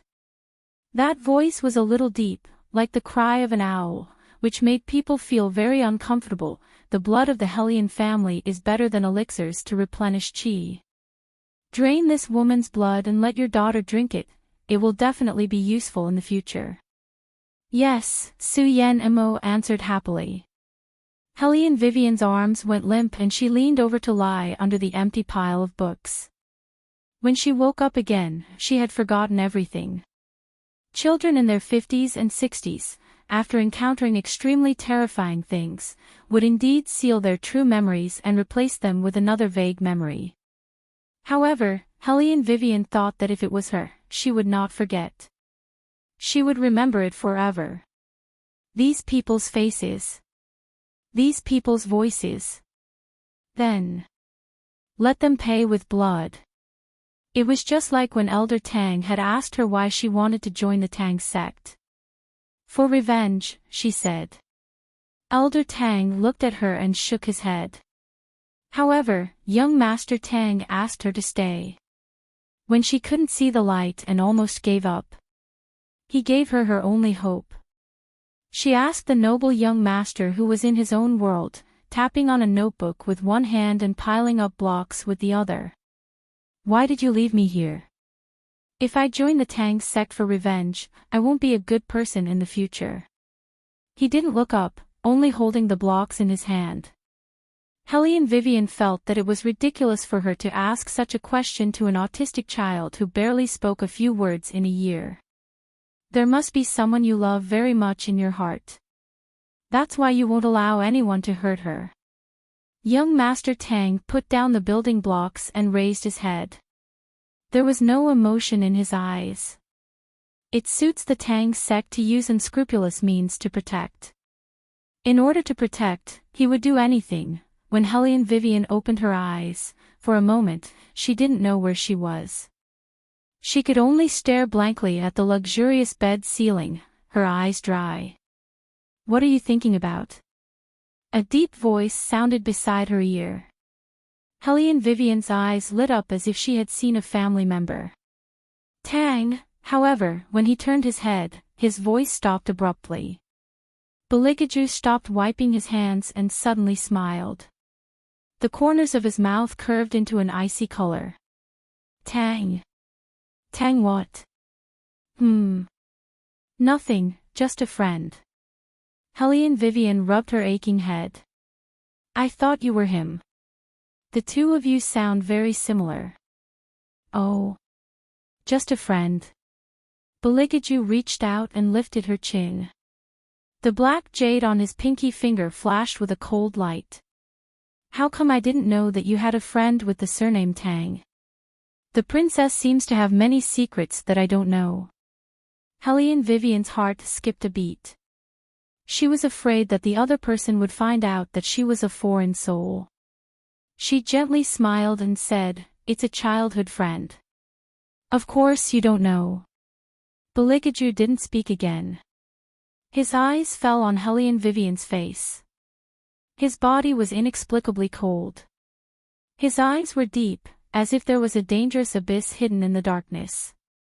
Hellion Vivian didn't know what he was looking at. First, she blinked. Then she found that his hair was wet. She took the white towel at hand and helped him dry his head.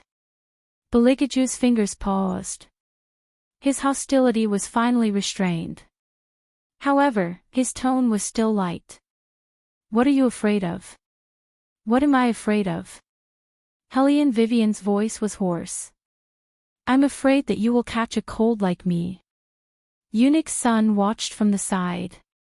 He took back his hand with a smile and interrupted at the right time. His Highness knew that Wang Fei was sick and rushed back in the rain. He didn't even use an umbrella. As a servant, I was worried that His Highness would catch a cold. Now that I see that Wang Fei is taking care of him, I'm relieved. Hearing this, Beligaju looked at him. Eunuch's son's expression didn't change. Beligaju's voice was light. When has this king ever used an umbrella? Cool. Eunuch's son was anxious. His Highness, how can you not understand? Only by saying this can the Wang Fei be moved. This is the killing move of love, do you understand? Beligaju didn't pay attention to his blinking eyes. He only gave a cold smile. It was as if he was saying, does this king need you to teach me? Eunuch's son's scalp went numb from his smile. He took the outer garment that his master took off and disappeared with a whoosh. When there was no one left, Beligaju reached out and grabbed Hellion Vivian's wrist. Hellion Vivian raised an eyebrow. Beligaju curled his lips into a faint smile. Since you want to help this king wipe his hair, then wipe it properly. Hellion Vivian. Isn't she wiping his hair properly? So, a moment later. She saw the man using her lap as a pillow. His smile was a little cold, but he looked very noble and leisurely. Why don't you continue? Hellion Vivian smiled. She felt like she was raising a Persian cat. She couldn't go wrong by stroking its fur. In addition, a certain highness's hair was good. That head of black hair felt like fine silk in her hand, smooth and soft. No wonder those domineering CEOs like to rub the long hair of the people around them. Now Hellion Vivian also deeply felt it. It was just that a certain highness aura was too strong, so this scene seemed a little out of place. Hellion Vivian. When Bailey Jiaju said these words, he did not even open his eyes. His pitch-black eyelashes drooped down, making him look like a noble who was sleeping in an ancient castle. He was not amenable to human feelings. His tone was slow as he said, "You better not lie to me." Hellion Vivian nodded. Apart from the fact that she came from the 21st century, she had never lied to him. However, he was so smart. She didn't know when he would notice. Chapter 281. It seemed that it was right to let second young Master He prepare an escape route for her in advance. She did not want to see Beligaju looking at her as if she was a monster. She was not used to that at all. However, she would only leave after she had taken her revenge. Whose voice did that woman's voice belong to? And the martial chi on Hellion Jiao's body, she had to figure out what was going on. Hellion Vivian slowly clenched her hands. Hellion Na Yu's smiling face and her biological mother's face overlapped. At that moment, Hellion Vivian felt a wave of hatred. Hellion Guangyao, the real murderer. Hellion Vivian took a deep breath and suppressed the surging emotions. She turned her face and her gaze fell on the ancient book in her robe. What are you looking at? A low voice sounded beside her ear. Hellion Vivian came back to her senses. What? Beligaju looked at her with his long eyes, as if he wanted to see through her thoughts. You have been staring at your robe since just now. What is there? An ancient book. Hellion Vivian smiled and took out the thing. I use it to cultivate my martial chi. Do you want to see it? Bailey Jiaju glanced at her again and stood up. His tall and slender figure straightened his clothes. As before, his tone was graceful and cold, yet it made Wei Wei's figure stagnate. He said, Hellion Vivian, How many things are you hiding from me? Beligaju left after saying this. The coldness that did not fade away made Hellion Vivian confused for a moment. Woman. Yuan Ming said lazily, didn't you say that he is very smart, then you still dare to play tricks in front of him? Hellion Vivian laughed, the one playing tricks now is you. You obviously know about the military seal, why didn't you tell me? Yuan Ming looked left and right, I think that you are still too inexperienced to know the truth. Besides, didn't you forget? Your mother just wanted you to live well at that time. Hellion Vivian curved her thin lips, Yuan Ming, you have to understand that I am your master. Whether this is suitable or not is not up to you, it is up to me. Alright, Yuan Ming shrugged, the military seal is drawn in this ancient book, but how are you going to find the hidden army? I don't know where they are. Hellion Vivian opened the ancient book and her finger fell on the picture on the 4th page, there is always a way to find them. If it was someone else, Hellion Vivian was not sure. But if it was a mercenary, she could probably figure's way. Moreover, they often cooperated and understood each other. After the martial chi competition, Elder Huan wrote her 2 letters in a row, asking if she wanted to join the battle spirit forces. In the past, she did not want to join, but now, Hellion Vivian put away the ancient book and her eyes lit up, we will go back to the academy tomorrow. Good, good. Yuan Ming was excited, you haven't fought for so long that I am almost out of nutrition. Hellion Wei Wei glanced at him indifferently and grabbed his ear. Yuan Xiaoming, you'd better tell me the truth. Is there anything else you haven't told me? No, I am serious, except. Yuan Ming looked up at the beam and said, except that you have to dual cultivate with the 3rd prince once a month, I have told you everything. Hellion Vivian narrowed her eyes, dual cultivate. This word better not mean what I think it means. Yuan Ming continued to look at the beam and did not speak. Hellion Wei Wei's gaze was cold as she looked at him.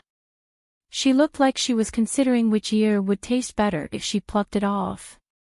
Yuan Ming smiled devilishly, what do you think the devil cultivator is? You have to pay a price. Every month, how long does it mean? Hellion Vivian calmed down and thought about the problem. Yuan Ming's eyes flashed with a trace of appreciation, don't worry, it won't be long, just 3 months. It doesn't conflict with your plan. According to the way you've been sleeping, the next time will be around these 2 days. Well, when the time comes, you watch me, tie me up and throw me into the pool. Hellion Vivian said without changing her expression. Yuan Ming frowned, woman, do you want to kill yourself? Besides, dual cultivation is also good for the 3rd prince, and the outbreak of the devil cultivator is much more powerful than the drug you took at that time. Do you think you can survive? Add ice to the pool. Hellion Vivian dropped this sentence and began to pack her things. In her heart, she decided to train the resistance of this body. Starting from the weak drug, there will be some effect after a month. Yuan Ming looked at her and his smile deepened. He admitted that she was the most powerful owner he had ever seen. However, the outbreak of the devil cultivator was not so easy to get rid of. Just that. Why did he feel that there was another soul in her body when she had a headache just now? Yuan Ming lowered his eyes. This was not a good sign, the rain outside the window became heavier. In the heavy rain, Beligaju did not hold an umbrella, but not a single drop of rain fell on his body. In the vast white rain, only his long sleeves fluttered, his white robe slightly rolled up, and he walked without a trace of rain or dust. No one dared to approach, except for the faintly discernible Fire Qilin behind him. Master, she said that relying on the ancient book to cultivate martial qi should be true. Fire Qilin endured and decided to speak. Beligaju absent-mindedly turned the black ring on his finger, this king knows. Then master. Fire Qilin opened its mouth. Beligaju interrupted him, the thing I asked you to investigate, how is it going? The behavior of hunting spirit beasts has always been there, but these days, they are more rampant. Fire Qilin raised its head and looked at the side of Beligaju's face. They want to be immortal.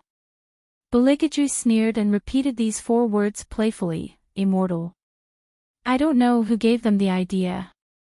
Fire Qilin lowered its eyes. However, Master, on the day of the wedding, when you summoned me, they have already noticed you. Your soul is still not complete. I am worried. Then let them come. Beligaju curved his thin lips. With a soul-stirring demonic nature, it just so happens that this king's hands are itchy recently.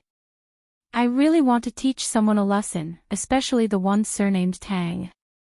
Fire Qilin answered yes and silently thought in its heart, it was really because of the desire to monopolize. The next day, early in the morning, they went back to the academy. Hellion Vivian just opened the curtain of the carriage. Beligaju had already changed into the green and white robes of the academy. He lazily supported the side of his face and reclined on the soft couch in the carriage, with an ancient book in his hand that he was going to study recently. Hellion Vivian just remembered that she did not read any of the books assigned by the headmaster. But it did not matter, she believed that the royal must have read them. With the aura of a top student, it was unreasonable not to read them. Thinking of this, she turned her head and saw Beligaju staring straight at her. Chapter 282. Hellion Vivian blinked her eyes in confusion. Beligaju raised his dark eyebrows slightly. The royal was upset again, but what was he upset about? Hellion Vivian couldn't figure it out, so she blinked again. You have read the books that the headmaster of the academy gave you, right? Let me have a look. Beligaju slowly put down the ancient scroll in his hand. Why should I let you have a look? Aren't we deskmates? Of course, deskmates should help each other. Hellion Vivian smiled gently. What she said was very reasonable. Bailey Jiaju did not pay any attention to her. His expression was extremely cold. Hellion Vivian decided to do it herself. She wanted to get the stack of ancient scrolls that Beligaju had brought with him. Unexpectedly, Beligaju suddenly turned around and pushed her into the corner of the carriage. Then he reached out his hands to hold the window. In this way, Hellion Vivian was trapped in his arms. Hellion Vivian had no choice but to press her back against the carriage to avoid his breath. Beligaju lowered his head slightly and looked into Hellion Vivian's eyes. Only then did Hellion Wei realize that Bailey Jiaju was actually excessively evil. Why didn't she notice it before? Shouldn't you admit your mistake first, and then discuss the problem of deskmates helping each other, Beligaju turned his face sideways. His thin lips were unbelievably beautiful. At such a close distance, he almost kissed her. Hellion Vivian didn't shrink back.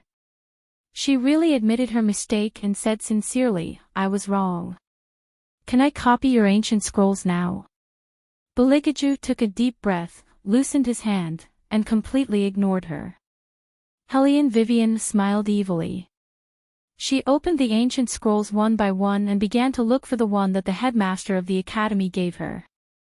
But after a long time, however, the person lying on the soft couch casually waved his left hand. At first, Hellion Vivian thought that it would take a lot of effort to get it. She didn't expect the royal family to be so generous this time.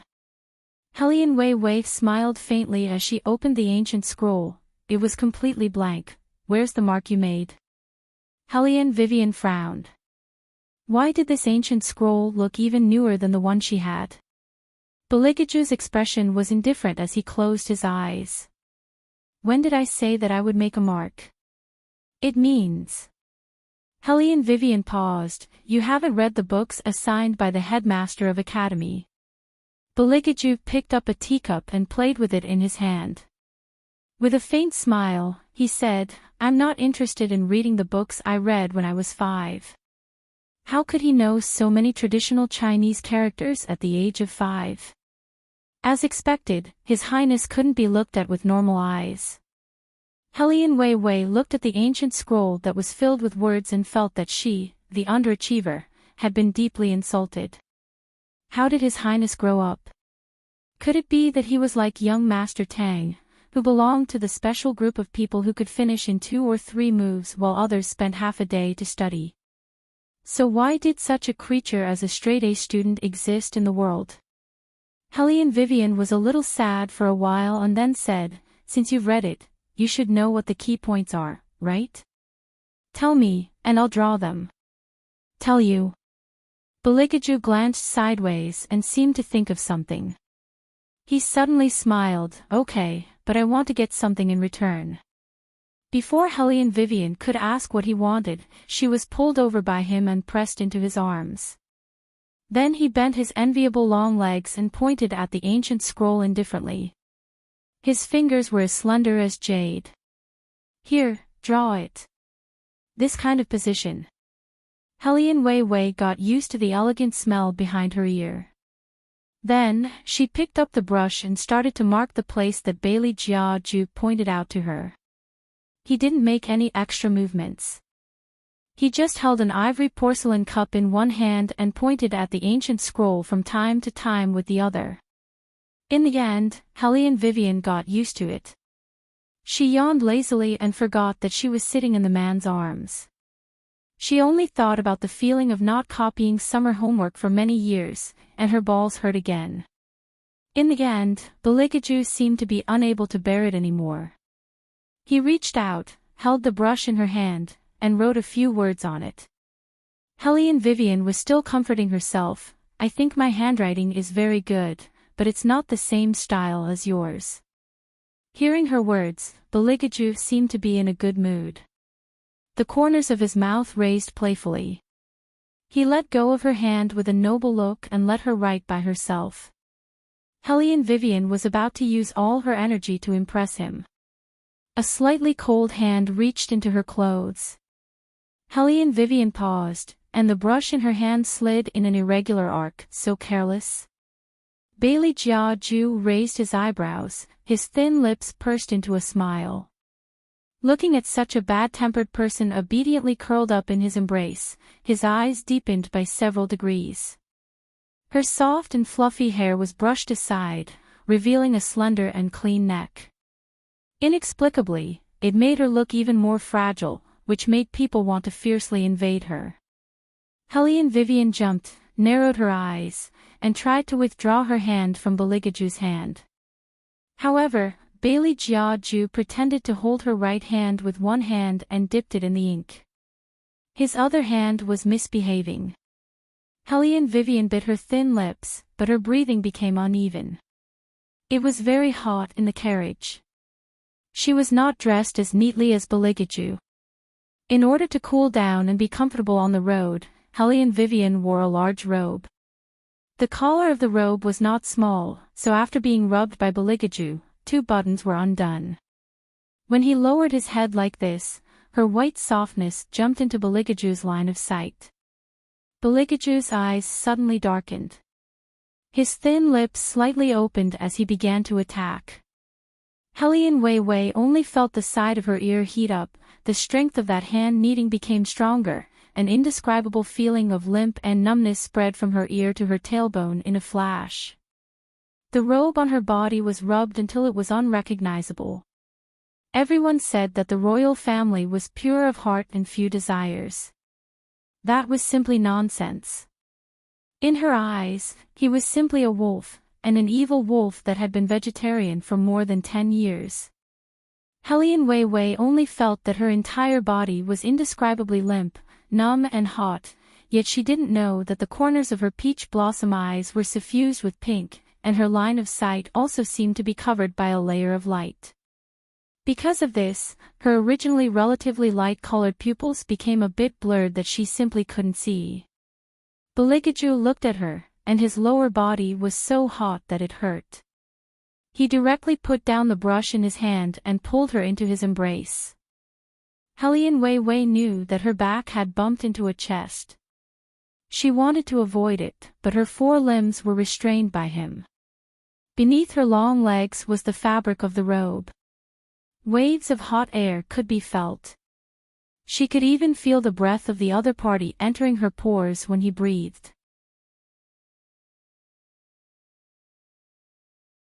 Chapter 283. Why are you looking at me? Look at the brush in your hand.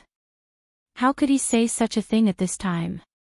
Helene Vivian bit her thin lips and sneered. She turned around and pressed him under her body. Initially, she wanted to teach Bailey Jia Ju a lesson. She swore that she didn't want to do anything to him.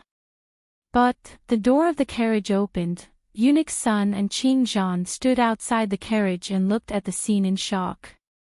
Then they put down the curtain and said to themselves, I didn't expect the princess to be so fierce. Fierce? What does it mean? Helene Vivian looked outside the carriage and then looked at the way she was pressing Beligaju. It seemed to be a little ambiguous. Wait. Eunuch's son, come back. This is a misunderstanding. Helene Vivian wanted to get up, but she saw the noble, handsome and holy man under her was looking at her with a smile. She could see the scheming in his eyes. Helene Vivian immediately understood that this was all planned by His Highness. He knew that they were there, but he deliberately let her push him down. Your Highness, you are so thoughtful every day. Aren't you tired? Helene Vivian was too lazy to argue with him. She lay down in that position. Beligaju was not afraid of her anyway.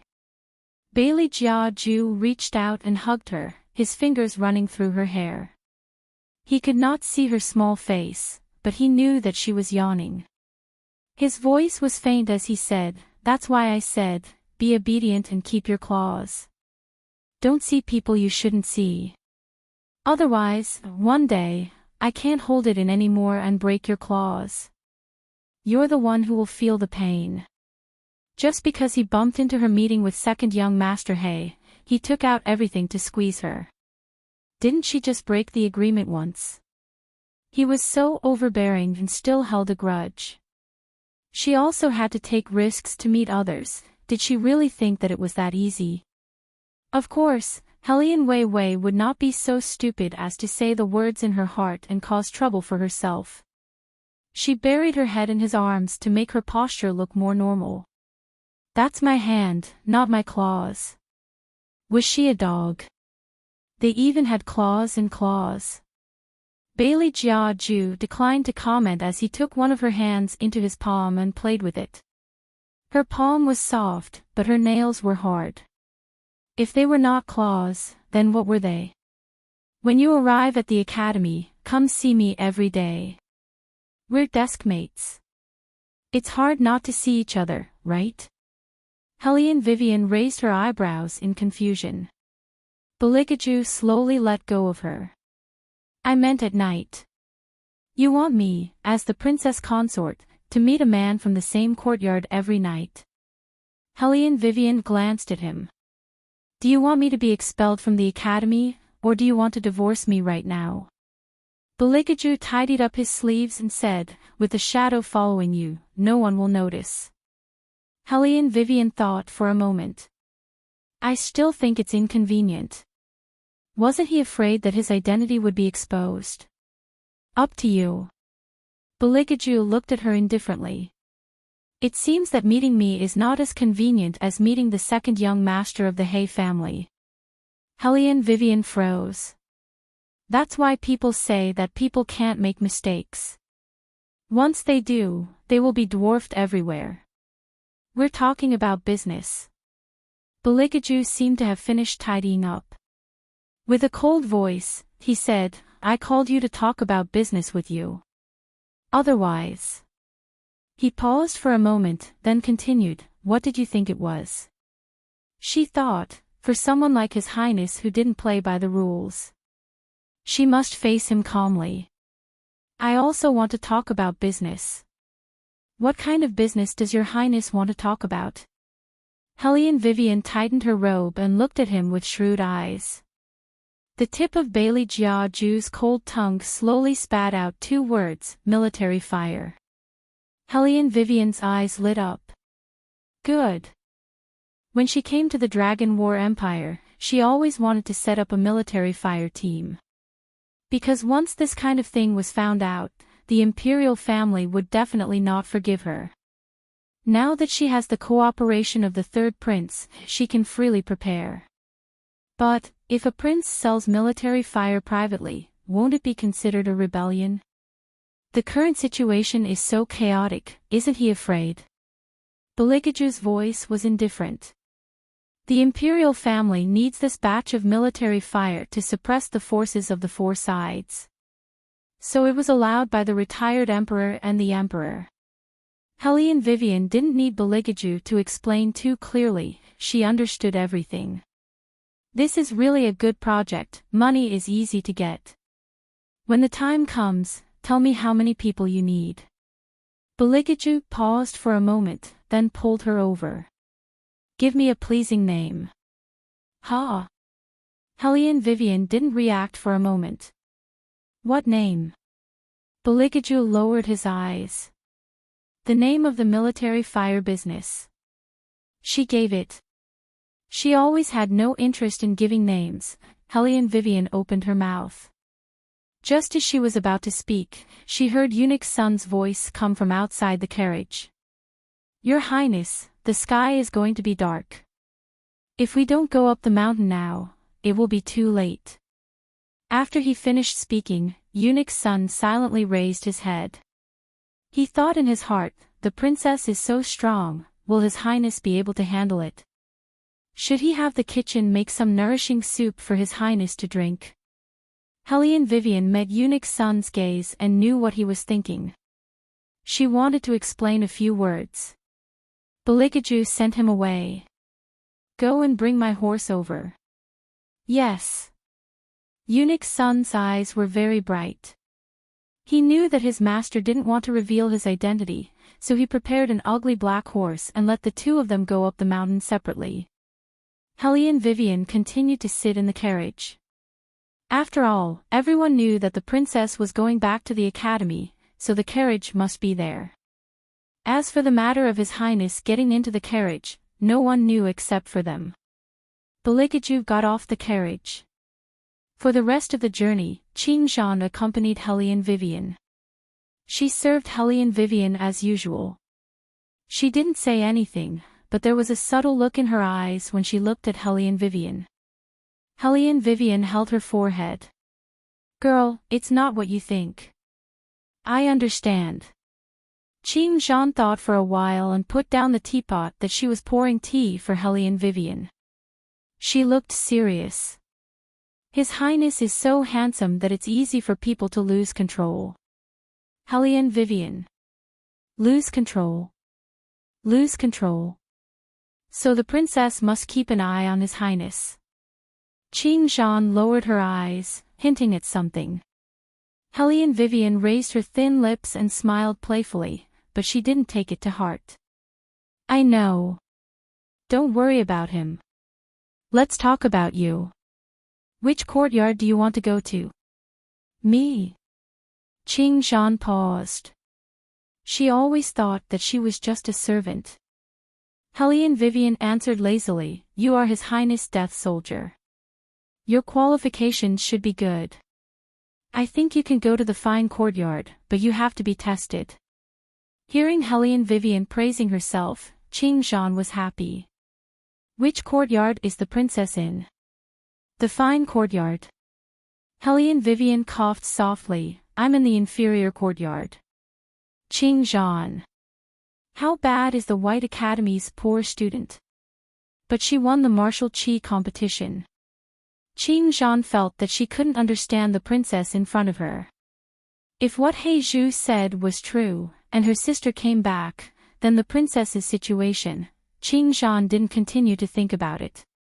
She only hoped that the princess could become stronger. In that case, there might be some chance of winning.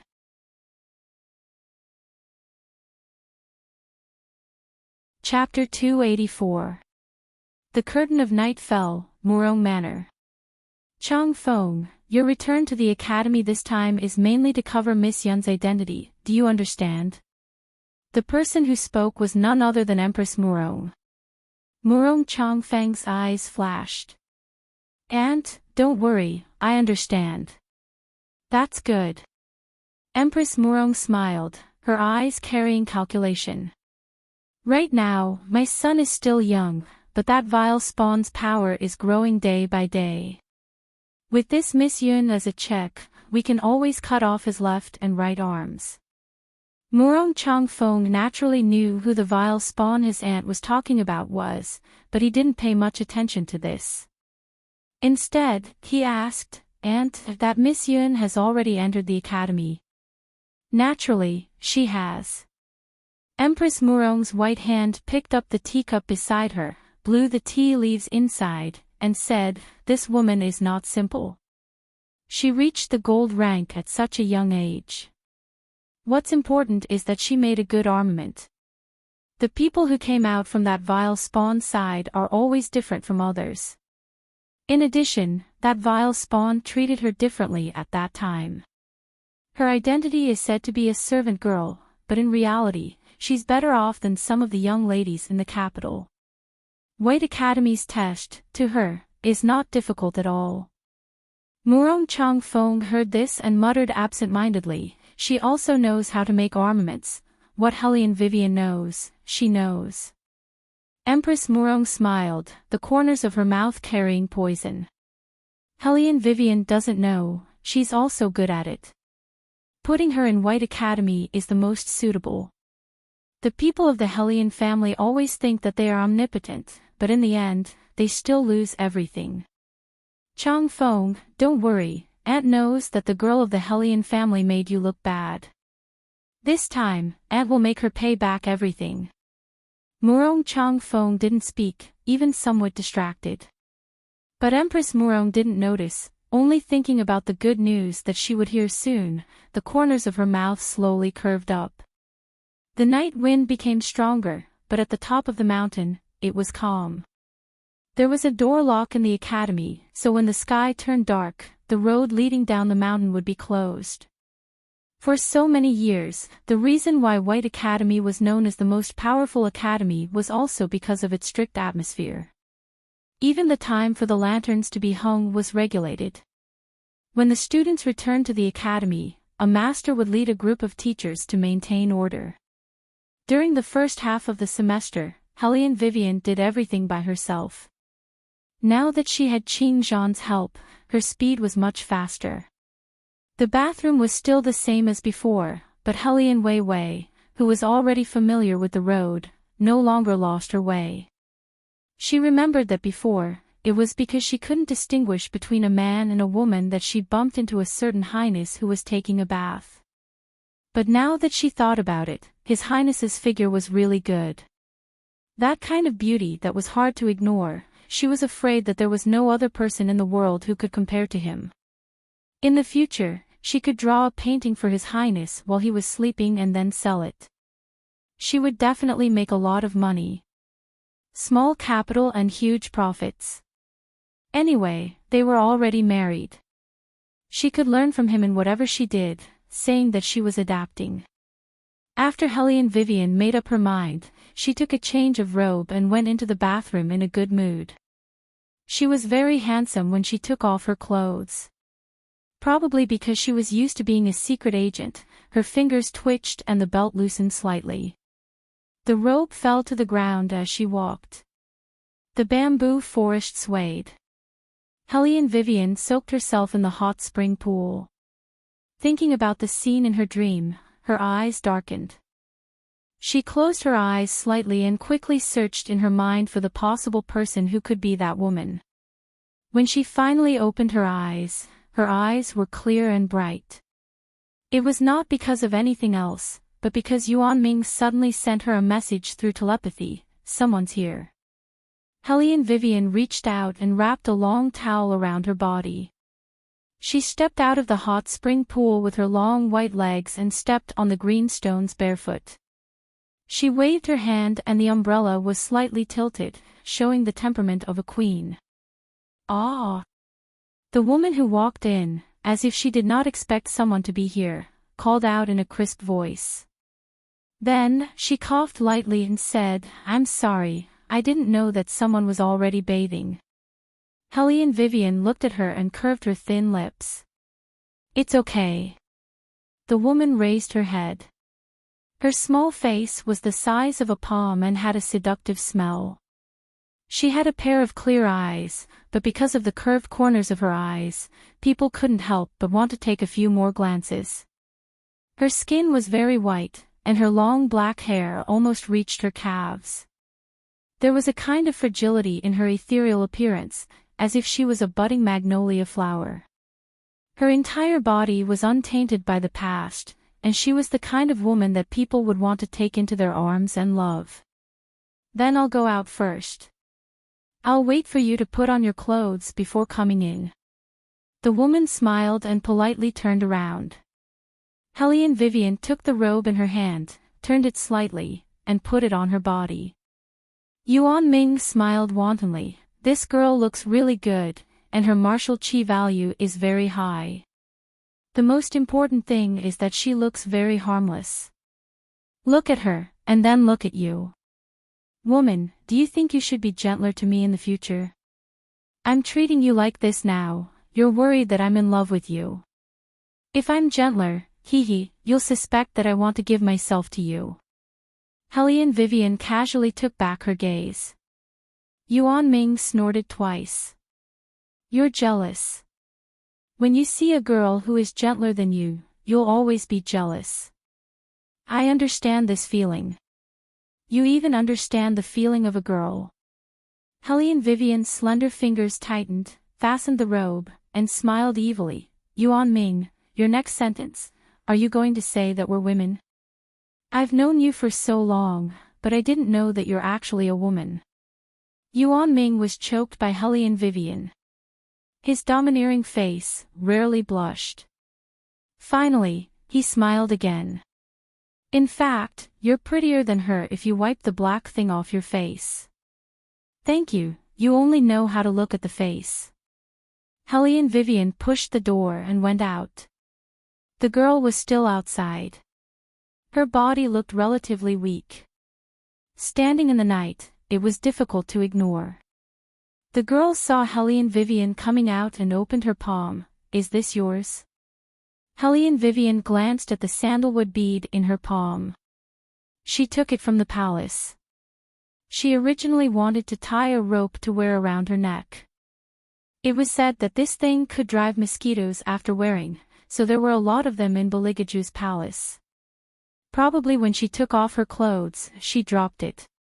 Helene Vivian didn't care about it and smiled. "Thank you." "You're welcome." The girl's voice was soft. She looked up at Helene Vivian, but some things are better to look at carefully. If it's lost, it'll be difficult to get it back.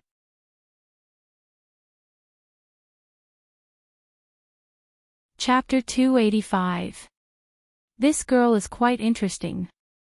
Yuan Ming's voice rang in her ears. Helene Vivian listened and did not have any special expression.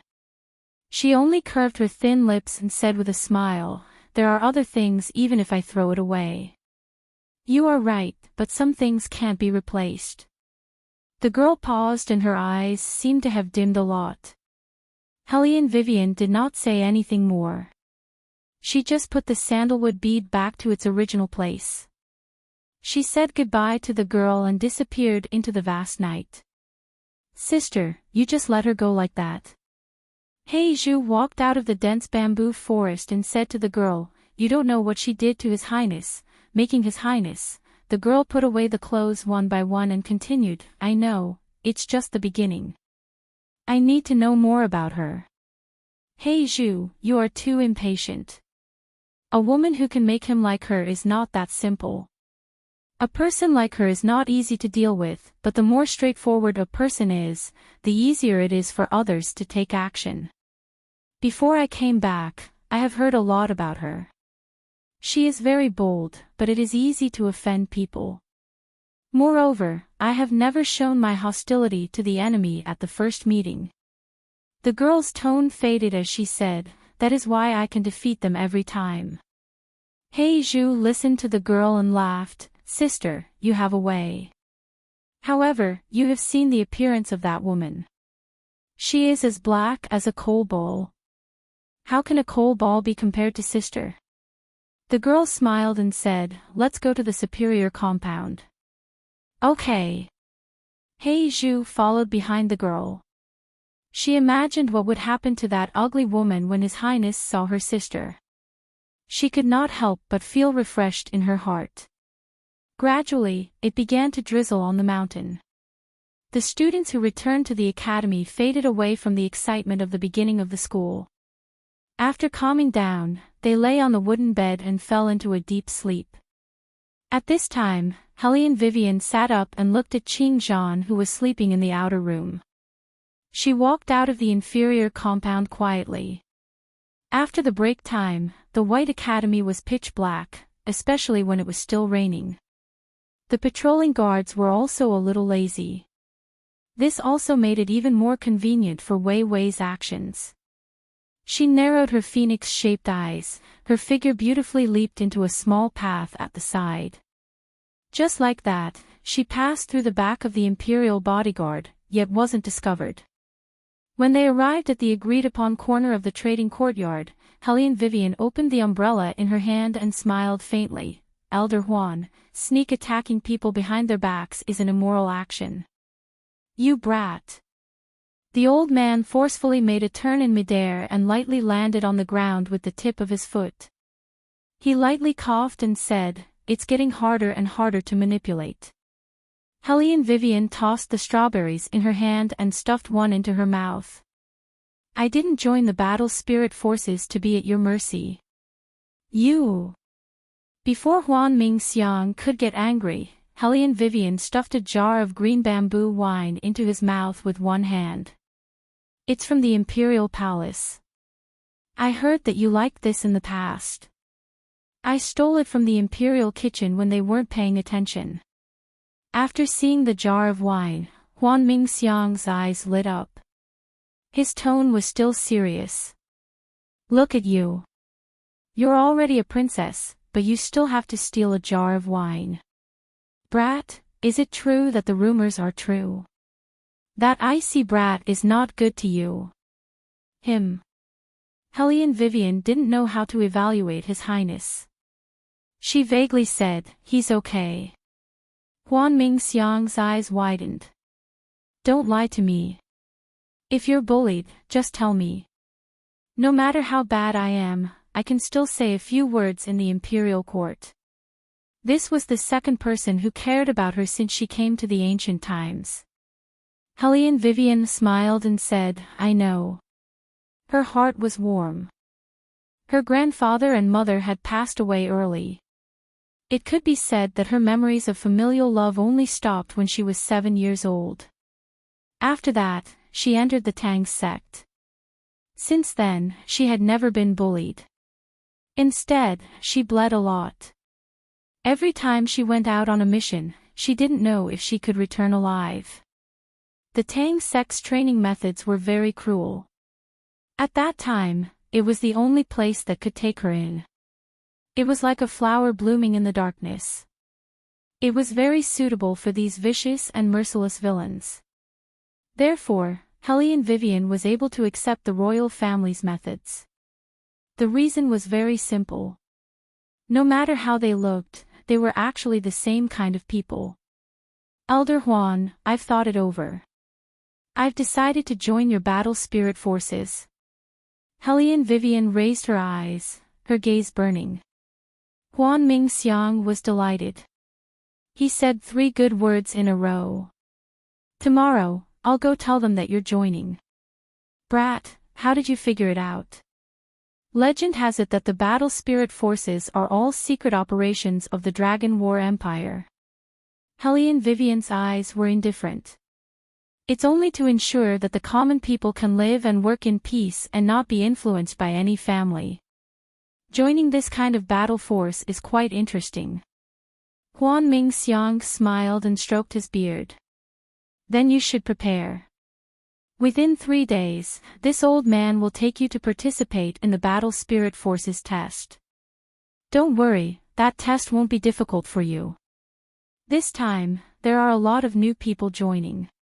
Your superior compound will have 2 new students. Those 2 are both candidates for our battle spirit forces. 2 new students. Helene Vivian raised her eyebrows. She remembered that she had never seen that young girl in the bathroom before. Could it be that she was also a new student? It seemed that this white academy was becoming more and more interesting. The night's rain dispersed. The next day, a cool breeze blew gently. The temperature was pleasant. In the inferior compound, the sun poured down in torrents. The teacher hadn't arrived yet. Everyone was rushing to do their homework. Only Beligaju lazily sat in front of the table. He rested his chin on one hand. His hair was casually scattered. He was lazy but didn't lose his elegance. He was so good-looking that people couldn't take their eyes off him. However, they didn't dare to look at him closely. Helene Vivian yawned and walked in. She sat next to him. She wore a black and white scholar's hat, which made the pair of phoenix eyes more distinct. Morning.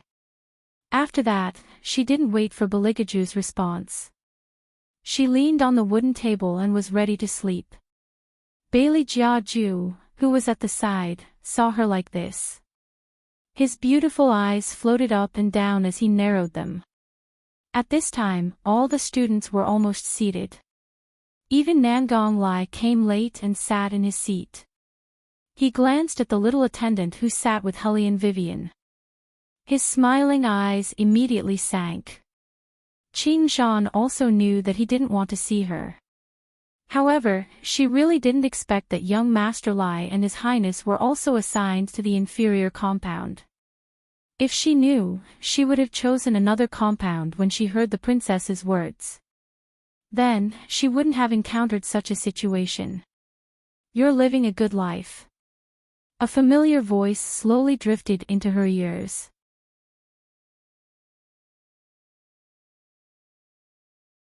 Chapter 286. Qing Zhan thought that the words were not meant for her. She raised her head and looked into Nangong Lai's eyes. She knew that the words were meant for her. She thought for a while and said, Princess Consort is good to me. Is that so? Nangong Lai sneered, so you don't plan to come back? Go back. Qing Zhan frowned. Didn't he want to see her the most? Helene Vivian smiled lazily, of course not. Student, don't forget that Qing Zhan belongs to me now. Please sit down and don't disturb our class. Disturb your class. Nangong Lai's eyes turned cold, but his face was still evil. This is the first time I heard that Miss Helene would be serious in class. Helene Vivian did not say anything. She only put her hand on Qing Zhan's shoulder and smiled gently at Nangong Lai. Nangong Lai did not look at her. He still looked at the little servant. Seeing that she did not want to help him, he clenched his hands under the long sleeves. The smile at the corner of his mouth became wider. Do as you like. Go wherever you want. If you are bullied in the future, don't come back. Swoosh. Nangong Lai flipped the book in his hand very loudly. This made the official's daughter who came in with him bite her lips in fear. What happened? Nothing. Nangong Lai's lips curled into a smile, his voice carrying a sense of comfort. Did I scare you? The official's daughter looked at the little servant, a little. Sorry, continue reading. Nangong Lai was still Nangong Lai. But the official's daughter did not understand where the coldness came from. Qing Zhan did not say anything from the beginning to the end. She took out the brush that Helene Vivian needed and arranged it dutifully. She was calm. Helene Vivian looked at the two of them and said in a low voice, If you don't want to stay here to read these, you can go outside. It's okay. I always like to sleep in class. I don't need you to suffer here. Qing Zhan's fingers paused. She raised her head and said, I will follow Princess Consort. Then don't look like you're about to cry. Helene Vivian stretched out her hand and rubbed her head. She smiled faintly. It's just a man. In this world, other things may be rare, but there are plenty of men. Especially in the White Academy, you should look around and tell me which one you like. Qing Zhan exclaimed, why should I tell the princess? Study it for a while, then quickly take it down. Helene Vivian's voice was very soft, with a hint of laziness. I have a lot of underlings. I'll introduce you to them when the time comes. There are also a few who are not bad.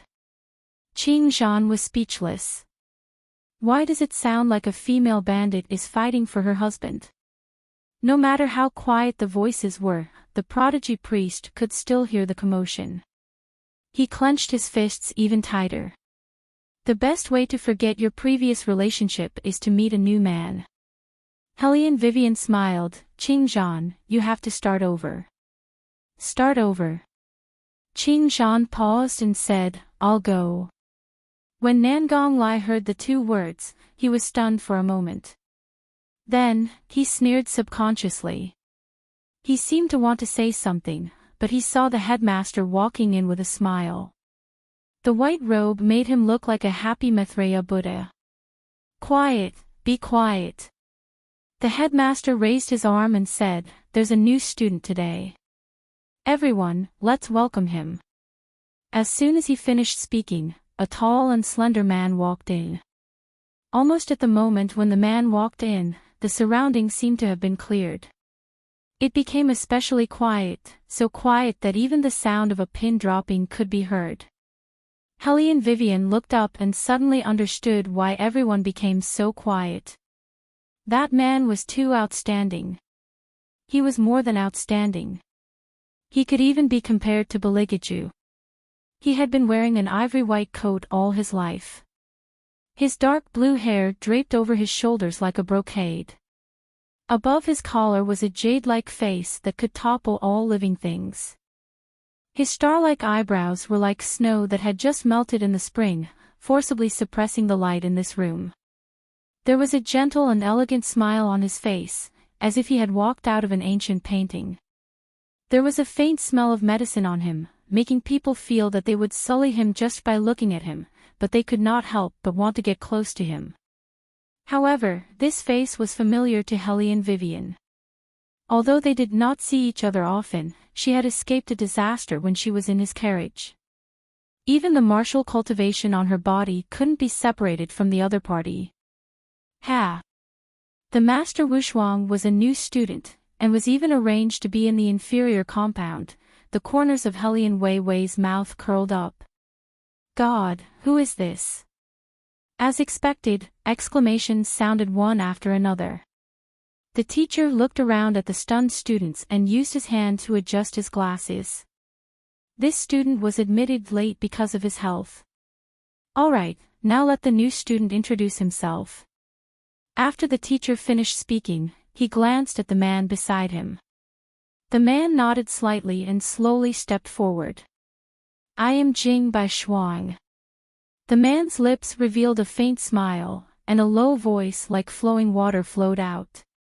Jing Bai Shuang. It was just that these 5 words were like a stone thrown into still water, instantly causing great waves to rise. The originally quiet hall suddenly became a pot of porridge.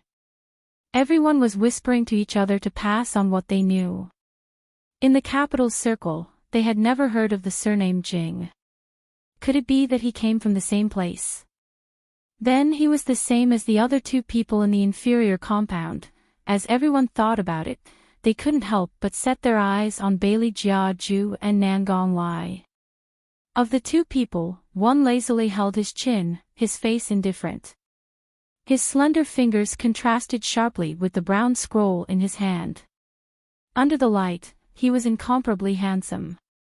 The other one put his hand on the back of the chair, raised his eyebrows and looked at the man who called himself Jing Bai Shuang. Then, he raised his legs and blocked the man's way. That man seemed to have an extremely good temper, but his eyes were shining.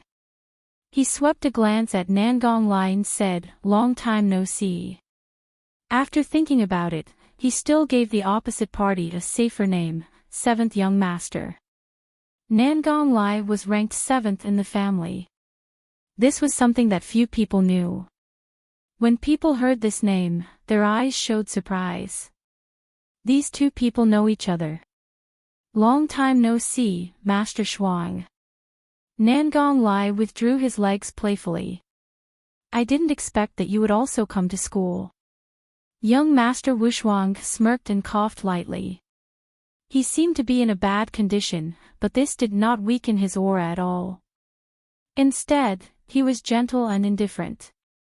Even the 7th young master can come, why can't I?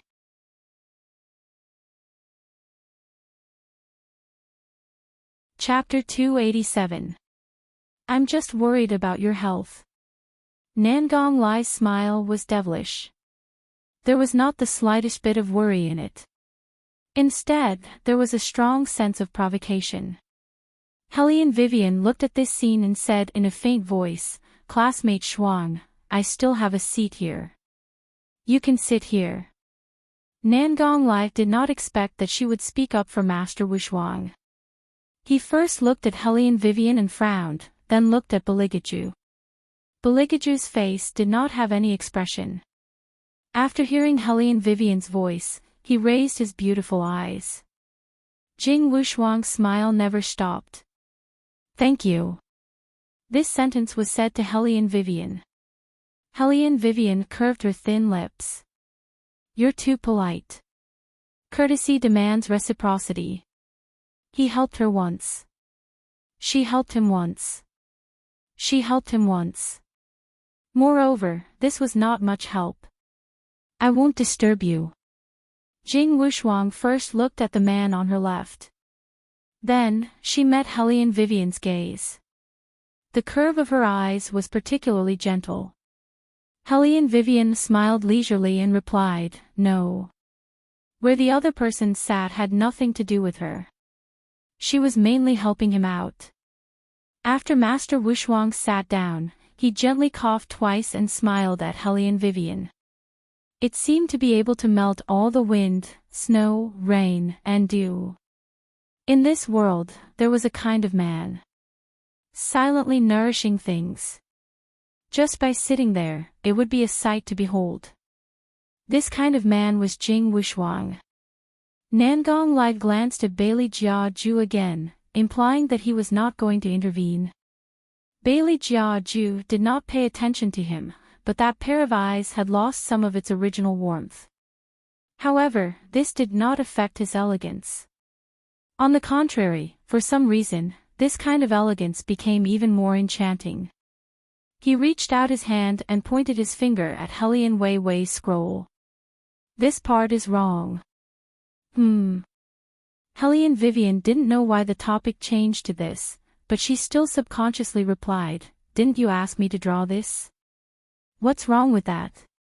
Baligaju faintly hummed in response. In this aspect, Hellion Wei Wei simply didn't guard against a certain highness. Once she heard wrong, she moved her head closer. She completely didn't notice that the tacit understanding and intimacy that was revealed between her movements was seen by Jing Wushuang without leaving a trace in his eyes. Jing Wushuang narrowed her eyes and met Baligaju's gaze. Then, he was stunned. His gaze was so cold that there was no warmth in it. He was like an absolute superior, bringing with him a suffocating sense of oppression. How long had it been since he had seen such a gaze? This person, Jing Wushuang lowered her eyes.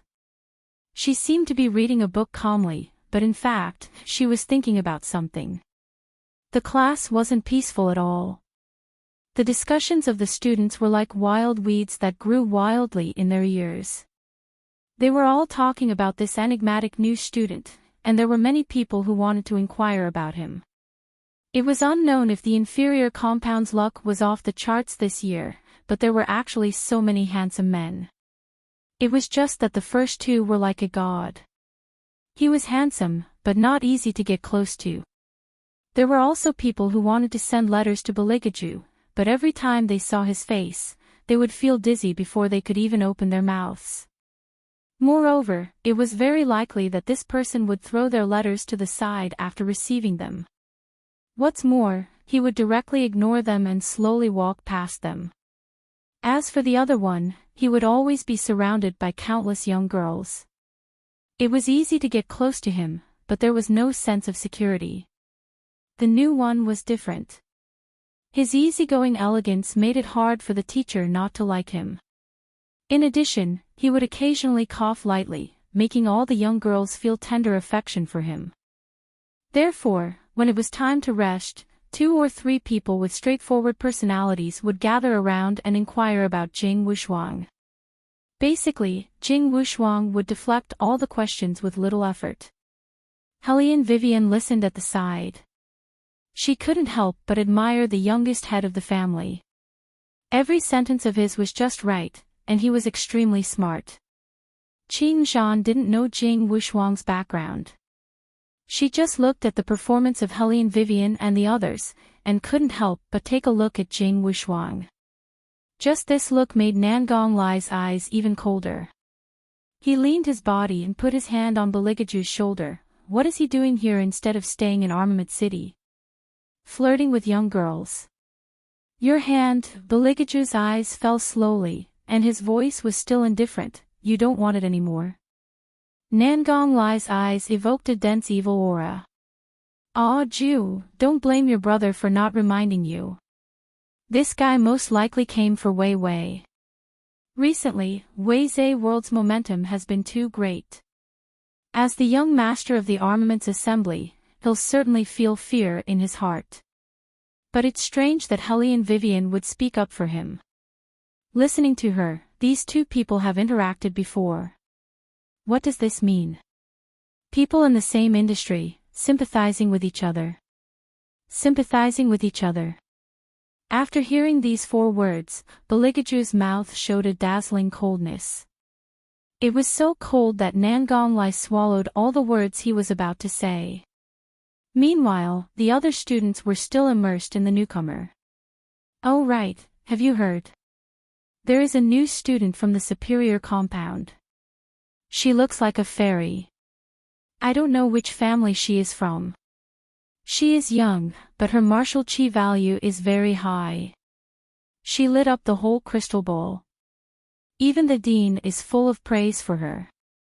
More importantly, she can make armaments, and she has a high-quality weapon on her. Is there really such a person? Where did she come from? I have never heard of such a person in the capital. I don't know either, but this news must be true. The teacher from the superior compound admitted it himself.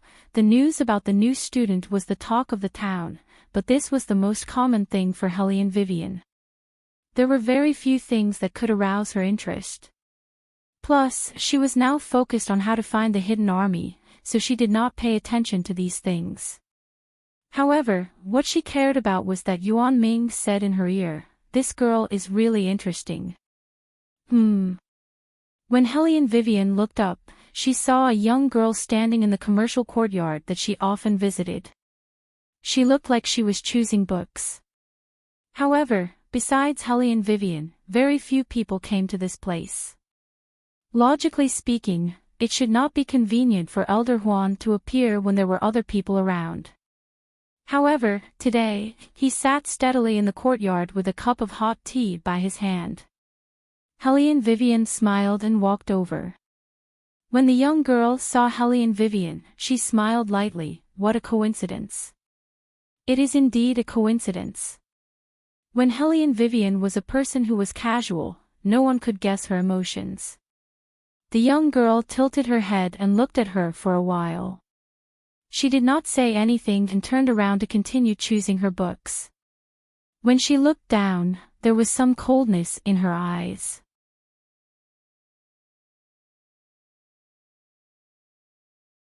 Chapter 288. Wei Wei also wasn't in a hurry to talk to Huan Mingxiang. She strolled over to the window side and lazily sat on a chair. She held a book in her hand. Even the way she flipped the pages of the book was calm and unhurried. The most important thing for those who wanted to do big things was to be able to keep their composure. However, someone like Helene Vivian was extremely rare. As expected, she wasn't simple. The young girl put down the book in her hand. She hid herself well in the light.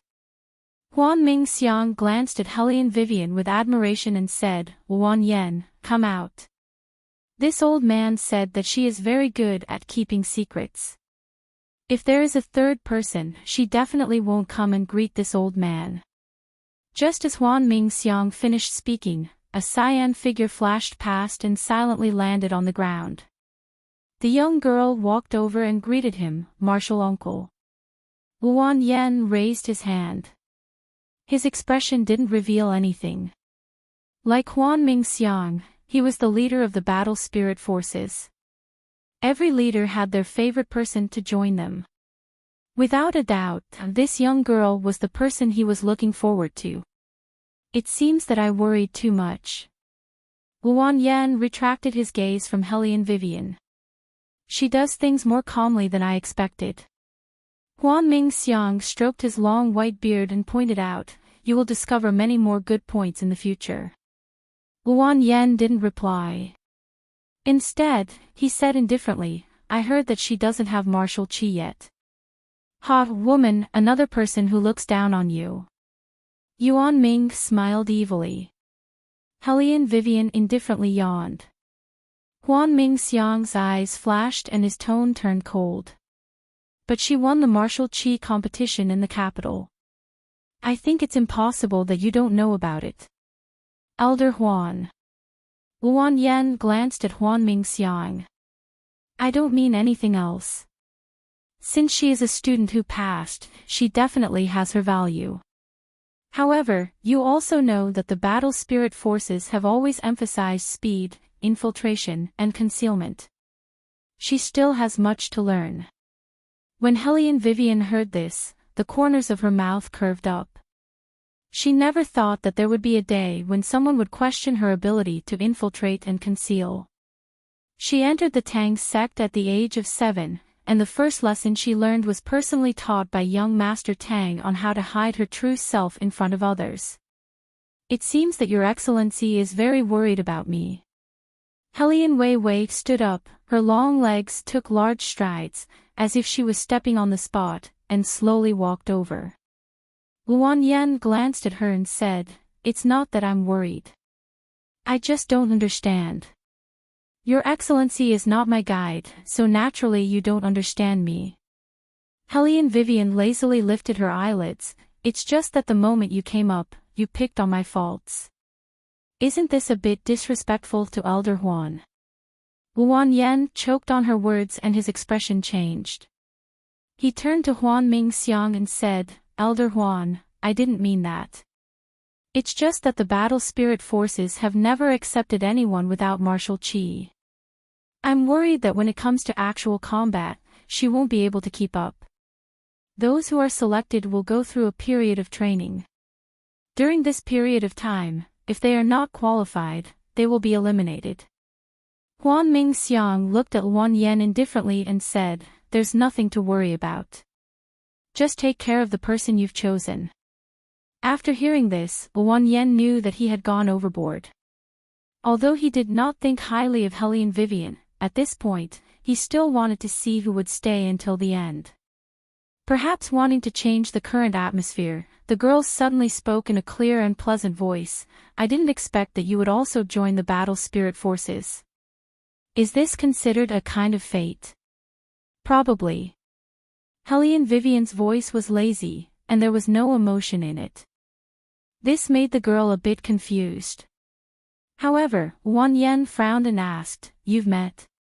The girl smiled and explained, "Yes, we've met. Last night when I arrived at the academy, I met this girl. Seeing her here today, I'm somewhat surprised." As she spoke, the girl turned to Helene Vivian and asked, "Yun Biluo, what about you?" Helene Vivian. Yun Biluo smiled politely. The girl narrowed her eyes. As a death servant, she had met many people. However, she had never met a girl like Helene Vivian. However, it did not matter. She did not care what kind of person she was, because she knew that she would be the one to win in the end. Thinking of this, she curled her lips again. That kind of smile had the sweetness and freshness of a girl. Helene Vivian looked at her and played with the armament parts in her hands. Yuan Ming, on the other hand, smiled evilly. Everything seemed so calm and tranquil. However, when Aning received the news from He Zhu, his eyes were filled with shock. White Academy. Miss Yun was actually in White Academy. Aning frowned and his body froze for a moment. Other than Eunuch's son, he was the only one who knew that His Highness was a student in White Academy. It was very peaceful at first. But now, Miss Yun was also here. This matter seemed to have become very troublesome. Because the retired emperor had always disliked Miss Yun. At this time, Miss Yun's return was bound to cause His Highness to misjudge some things. He really did not understand why Miss Yun did not appear earlier or later. She only came to White Academy when His Highness had just gotten married.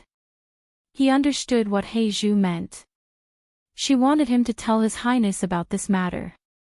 However, he did not think that now was a good time to speak. Only I know about this matter. Aning looked at He Zhu and said, "Don't spread it out."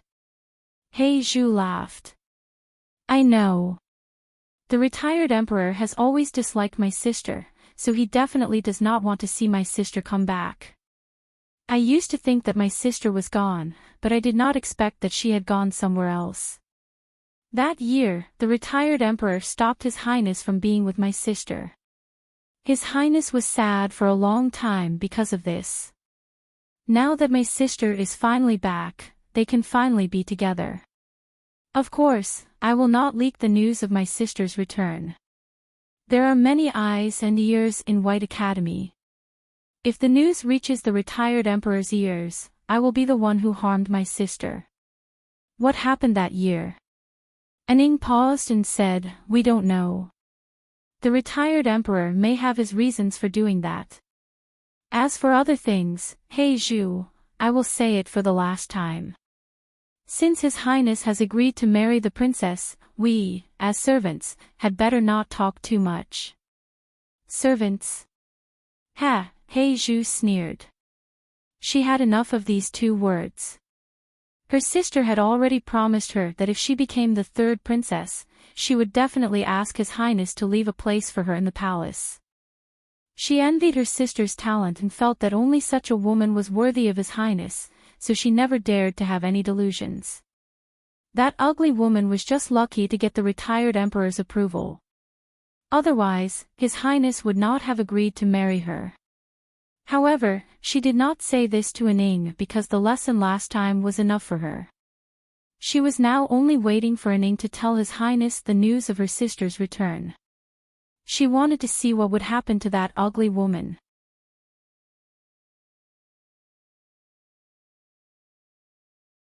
Chapter 289. At night, the moonlight was beautiful, but it couldn't compare to the man in the white robe lying on the soft bed. Shadow stood aside, hesitating whether he should go in or not. Beligaju didn't look up from the scroll in his hand. "What's the matter?" Shadow lowered his eyes and swallowed all the words he wanted to say before changing his mind.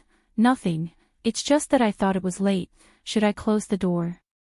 His Highness had never deliberately left the door open like today, as if he was waiting for someone. "No need."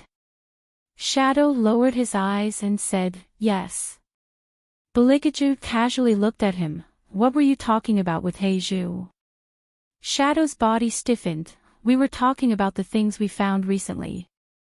Beligaju smiled, but it was cold without any warmth, only the unique momentum of a superior. "So, who allowed you to continue to keep He Zhu?" A single N made Shadow feel extremely cold. He rarely panicked. "Your Highness, they are after all the death servants that follow you around. If it's just because of one sentence, a sentence." Beligaju stood up. His posture was lazy but extremely dangerous. "Is it because I've been gentle for too long, even you have forgotten what the consequences of provoking me are. Shadow didn't dare to speak again. He knelt on the ground with a bang, his forehead full of cold sweat. Beligaju slowly glanced at him. You've been by my side for 10 years, I'll let it go this time, but next time, don't make me do it myself. Yes, sir. Shadow replied in a trembling voice. Beligaju turned the black jade ring on his finger. Also, even if Hellion Vivian is a prey, she is still my prey. There are so many people in the palace talking about it. Do you want to wait until I get angry? No. This is my dereliction of duty. Shadow's face was a little pale. I'll do it immediately. Beligaju said lightly, don't make it too bloody, just cut off the tongue of whoever said anything. Cut off my tongue. Bai Mei's fingers trembled as she stood outside. For the first time, she felt an unprecedented fear. All these years, His Highness had always allowed them to do as they wished. Today, however, had never happened. She really did not expect that His Highness would stand up for Hellion Vivian like this. Could it really be because of the retired emperor? But who in the world could force His Highness to do something he was not willing to do?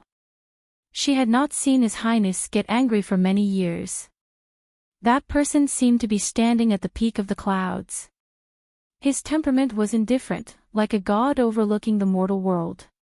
He rarely showed any mood swings. Was he preparing to bathe the palace in blood today? Bai Mei raised her head anxiously and met Shadow's gaze. She understood what was written in his eyes. Even if he had been with His Highness for a long time, he could forget about meddling in His Highness's affairs. She thought it was time to talk to He Zhu about this matter. Death warriors had their own way of communicating with each other. After receiving the mission, the first thing Bai Mei did was to meet with He Zhu. When He Zhu saw her, she was naturally pleasantly surprised. Why did you come to the White Academy? You don't need to know why I came, He Zhu. No matter what you want to do now, you better stop. Bai Mei's expression was very serious. At this time, you should be carrying out the mission, not appearing so blatantly in the White Academy. He Zhu glanced at Bai Mei. What's wrong with you? Why are you suddenly telling me this? Bai Mei's voice was very low. His Highness has already given the order. I'm afraid that everyone who talks about the princess behind her back will have their tongues cut off. Cut off. He Zhu was stunned and muttered to herself, why did His Highness give such an order? Bai Mei looked at her and sighed, He Zhu, there are some things that you can't get. His Highness will not like you. Even if there is no Hellion Vivian, there will be someone else to be the princess. I don't understand what you are saying. He Zhu's gorgeous face changed, as if her whole body was covered with thorns. Bai Mei's eyes shone brightly. You know, it's not up to us to decide whether Hellion Wei Wei is a good match for His Highness or not. Now, His Highness is going to make an example out of his subordinates for her.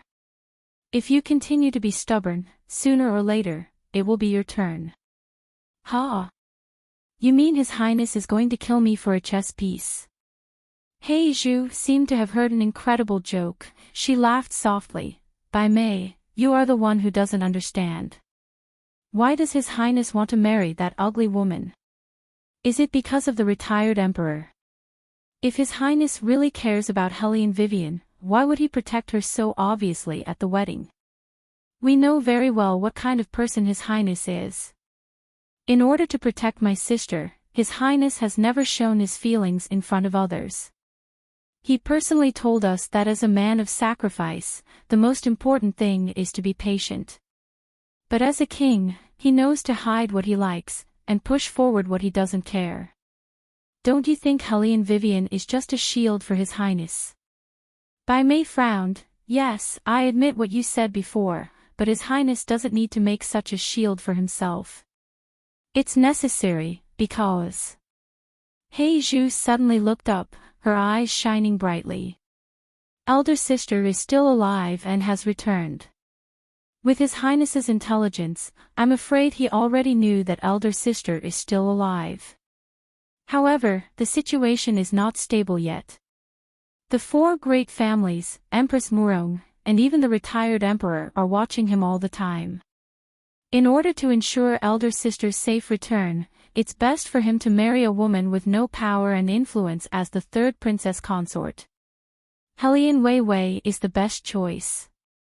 Bai Mei opened her mouth as if she couldn't believe it. You mean, my sister, she is still alive? Yes, she is now in White Academy.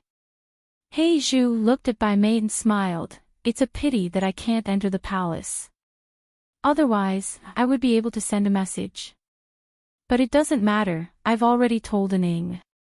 Aning will definitely tell His Highness what I know. Bai Mei did not speak. She lowered her eyes, as if she was thinking. She was sure that the matter of His Highness coming to White Academy to be a student was not known to many people. If she did not have a mission today, she would not have known, but my sister is back. His Highness's recent abnormal behavior could be explained. Like what He Zhu said, according to His Highness's character, it was impossible for him to act like this. If it was to make my sister safer, it was necessary to sacrifice Helian Vivian. Bai Mei lowered her eyes. Does Qing Zhan know about this? I didn't tell her. He Zhu sneered. I don't know what that ugly woman said to her, making her willing to be a maid. Before His Highness gets the news about my sister's return, the fewer people know, the better.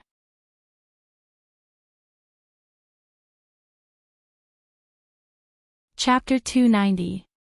Bai Mei frowned, but this can't be kept a secret. We are in the same academy. Qing Zhan will see sister sooner or later. You don't have to worry about this. Sister has grown up. She is still as powerful as when she was young. But with that fairy-like appearance, even if Qing Zhan and sister face each other, she won't be able to recognize sister. The more He Zhu spoke, the wider the smile on her face became. Just wait and see. When my sister comes out, that Helian Wei Wei will know what it means to be ashamed of herself. Even without His Highness making a choice, she will lose miserably. What's more, there won't be any doubt about His Highness' choice. That is sister, the person who accompanied His Highness before we even had men of sacrifice. Bai Mei admitted that He Zhu had convinced her. At that moment, she even had the urge to tell He Zhu about Beligaju's whereabouts. But after thinking about it, she calmed down. Just wait. She told herself that since sister had appeared, he believed that it wouldn't be long before the two of them met. His Highness had always hated others interfering in his affairs. Some things were better left to nature. This is the first test for you to join the battle spirit forces. Wan Mingxiang handed the paper to Helian Vivian and Yun Biluo. Find the old member of the battle spirit forces in the White Academy. In his hands, there is the next place you need to go. Helian Vivian raised her beautiful eyebrows. Find someone. Biluo should be fine. Wan Yen seemed to be very confident in the person she brought in. Huan Mingxiang's expression didn't change as he faced Wei Wei and said, You guys have two chances to ask for help. If you really can't find this old member, you can ask the guide for information about this old member. In order to ensure absolute fairness, the two of us also don't know who this old member is. The key is that he has to admit it himself. Helian Vivian instantly understood. In fact, there was no difficulty in the beginning. The difficult part was the end. Even if they found the old member, he wouldn't admit it. After all, the concealment of the battle spirit forces was sometimes more important than anything else. Listen carefully. You only have 3 days. Huan Mingxiang looked at the distant moon. After 3 days, we will see the answer. Yun Biluo smiled gently with a faint cough. This kind of competition is really interesting. I hope Miss Helian will give me more advice in the future. Okay. Helian Vivian said, but her long eyebrows furrowed. Yuan Ming raised his thin lips. Woman, what's wrong? Do you think you can't beat her? According to my experience, this kind of question tests one's observation ability in the early stages and tests one's cooperation ability in the later stages. After all, Hellion Vivian was the Queen of Arms. She had a special background, so she knew very well what the other party's ultimate goal was. Yuan Ming smiled. You mean, you want to cooperate with that woman? I'm just saying what the other party's ultimate goal is. As for cooperation. Hellion Vivian curled his thin lips. It depends on whether the other party is willing or not. Don't you always praise her for being interesting? Yuan Ming's eyes had an additional trace of innocence. It is indeed very interesting. Yuan Xiaoming, you are a demon. Hellion Vivian casually communicated with Yuan Ming through consciousness. Basically, the words of a demon should be heard the opposite way. Hearing this, Yuan Ming was stunned, then laughed. Woman, are you sure you haven't been to hell in your previous life?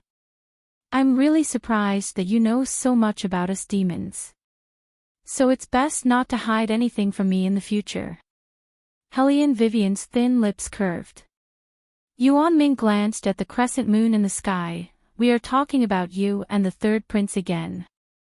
Don't hold a grudge against me, I am thinking for you. Isn't the way you get along with each other now?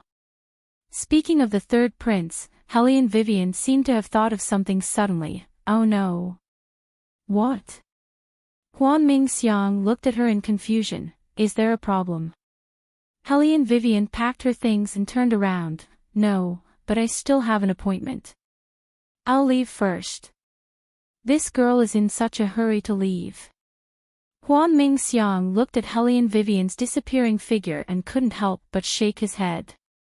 It was enough to show how much he doted on Hellion Vivian. Yun Biluo retracted her gaze and said to Huan Ming Xiang and Luan Yen, Seniors, I'll leave too. Wait a minute. Luan Yen stopped Yun Biluo. You don't want the news too? Yun Biluo smiled gently. If Miss Hellion doesn't want it, I don't want it either. Then there will be more to see. Huan Ming Xiang stroked his long white beard meaningfully. Both of them don't want to give me a hint. This is the first time I've seen this since I became a guide.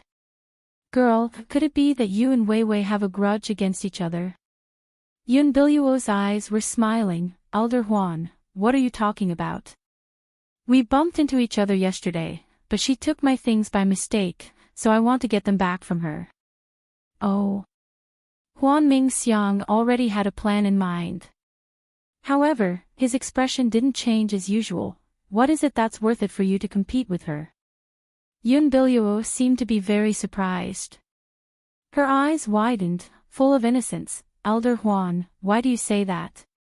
I don't mean to compare with her. Then she curled her lips. Moreover, I don't think it's necessary for us to compare. Elder Huan, don't worry too much. After that, Yun Biluo nodded at Luan Yen and walked into the night. Huan Ming Xiang muttered in his heart. He didn't know why, but he always felt that this girl looked familiar, but when he thought about it carefully, he didn't see her anywhere. But generally, newly selected students would have a competitive mentality. Huan Ming Xiang had seen this kind of thing many times, so he didn't pay much attention to it. At this moment, Luan Yen spoke. Hellion Wei Wei has underestimated how easy it is to find this person. This person has been staying in the White Academy for a very long time, yet he was able to hide from us. This means that he is not that easy to find. Hellion Vivian thought it was too easy, but that Yun Biluo didn't think it was that simple. Huan Ming Xiang didn't comment. Luan Yen smiled. Elder Huan, I don't mean anything else, but for so many years, the battle spirit forces chose from people who were experienced and knowledgeable. Yun Biluo was recommended by the elders, and I have seen her foundation. She is very good. Not only is her martial chi amazing, even her disguise skills are very good. As for Hellion Vivian, I know she has done a lot of shocking things recently, but Elder Huan, you should understand that to find this person, it's not enough to rely on martial chi alone, it also requires a strong observation skill. Do you think Hellion Vivian can do it? Huan Mingxiang smiled faintly, but he didn't tell Wan Yan that at that time, it was Hellion Vivian who exposed his disguise as an old man sweeping the floor. Don't ever look down on that girl.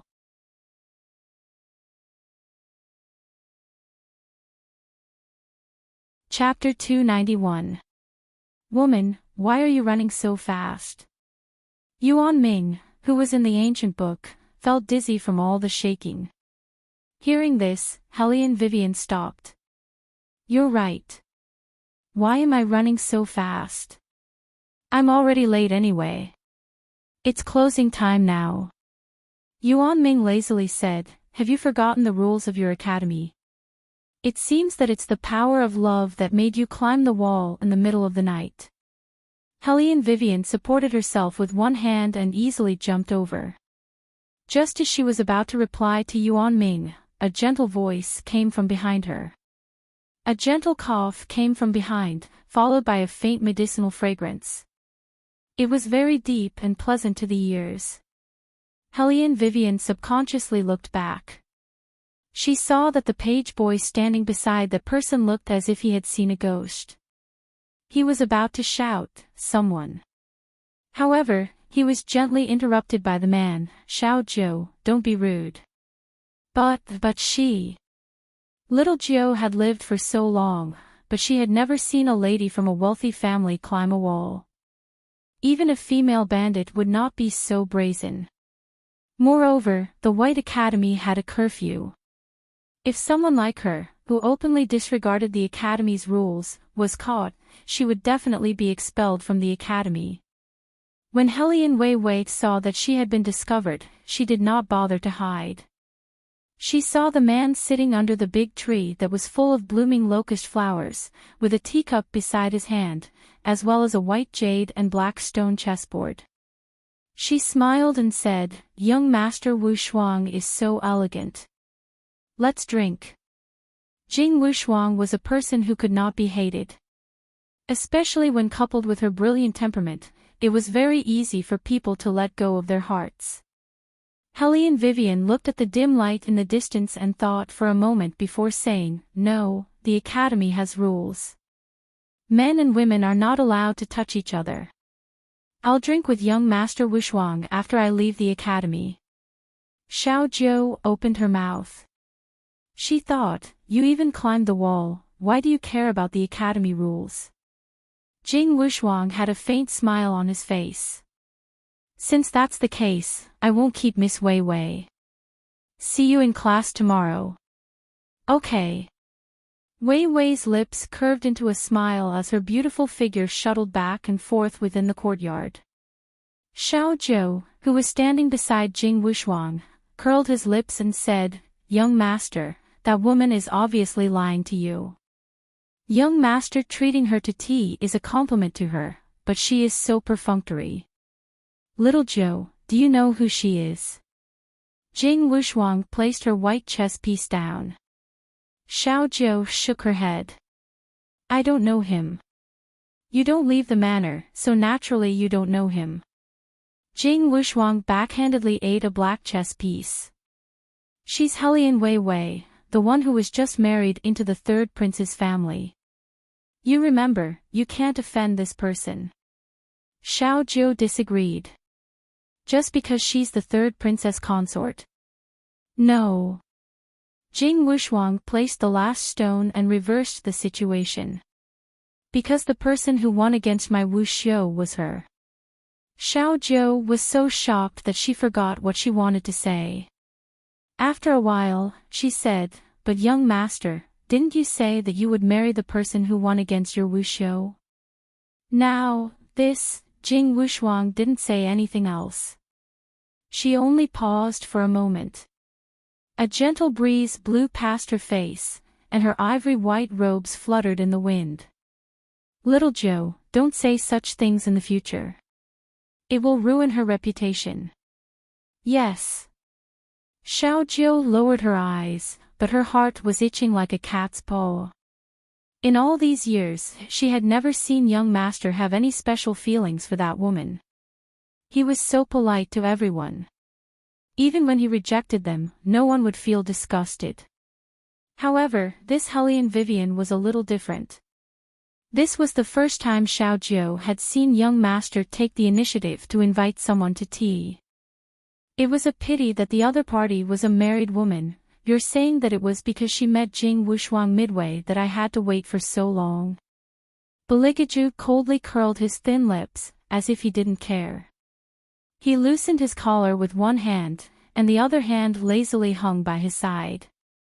A cold light like splashed ink leaked out of his eyes, and he looked like he was smiling. However, those familiar with him knew that he wasn't smiling. The shadow guard who came to report only knew what he saw. He didn't know where Hellion Vivian had gone. Following the principle of saying less mistakes could be made, he lowered his eyes. Unbeknownst to her, her silent acquiescence caused Bailey Jiaju's pair of deep eyes to slowly form a layer of frost. This made Hellion Vivian, who had just walked in, feel like she had been silently implicated. When Beligaju saw her, he calmly ordered the shadow guards, "You can leave first." "Yes." After the others left, the room became very quiet. It was so quiet that even the sound of insects couldn't be heard. Perhaps it was because Beligaju had recovered his martial chi, and his body carried the aura of the fire Qilin.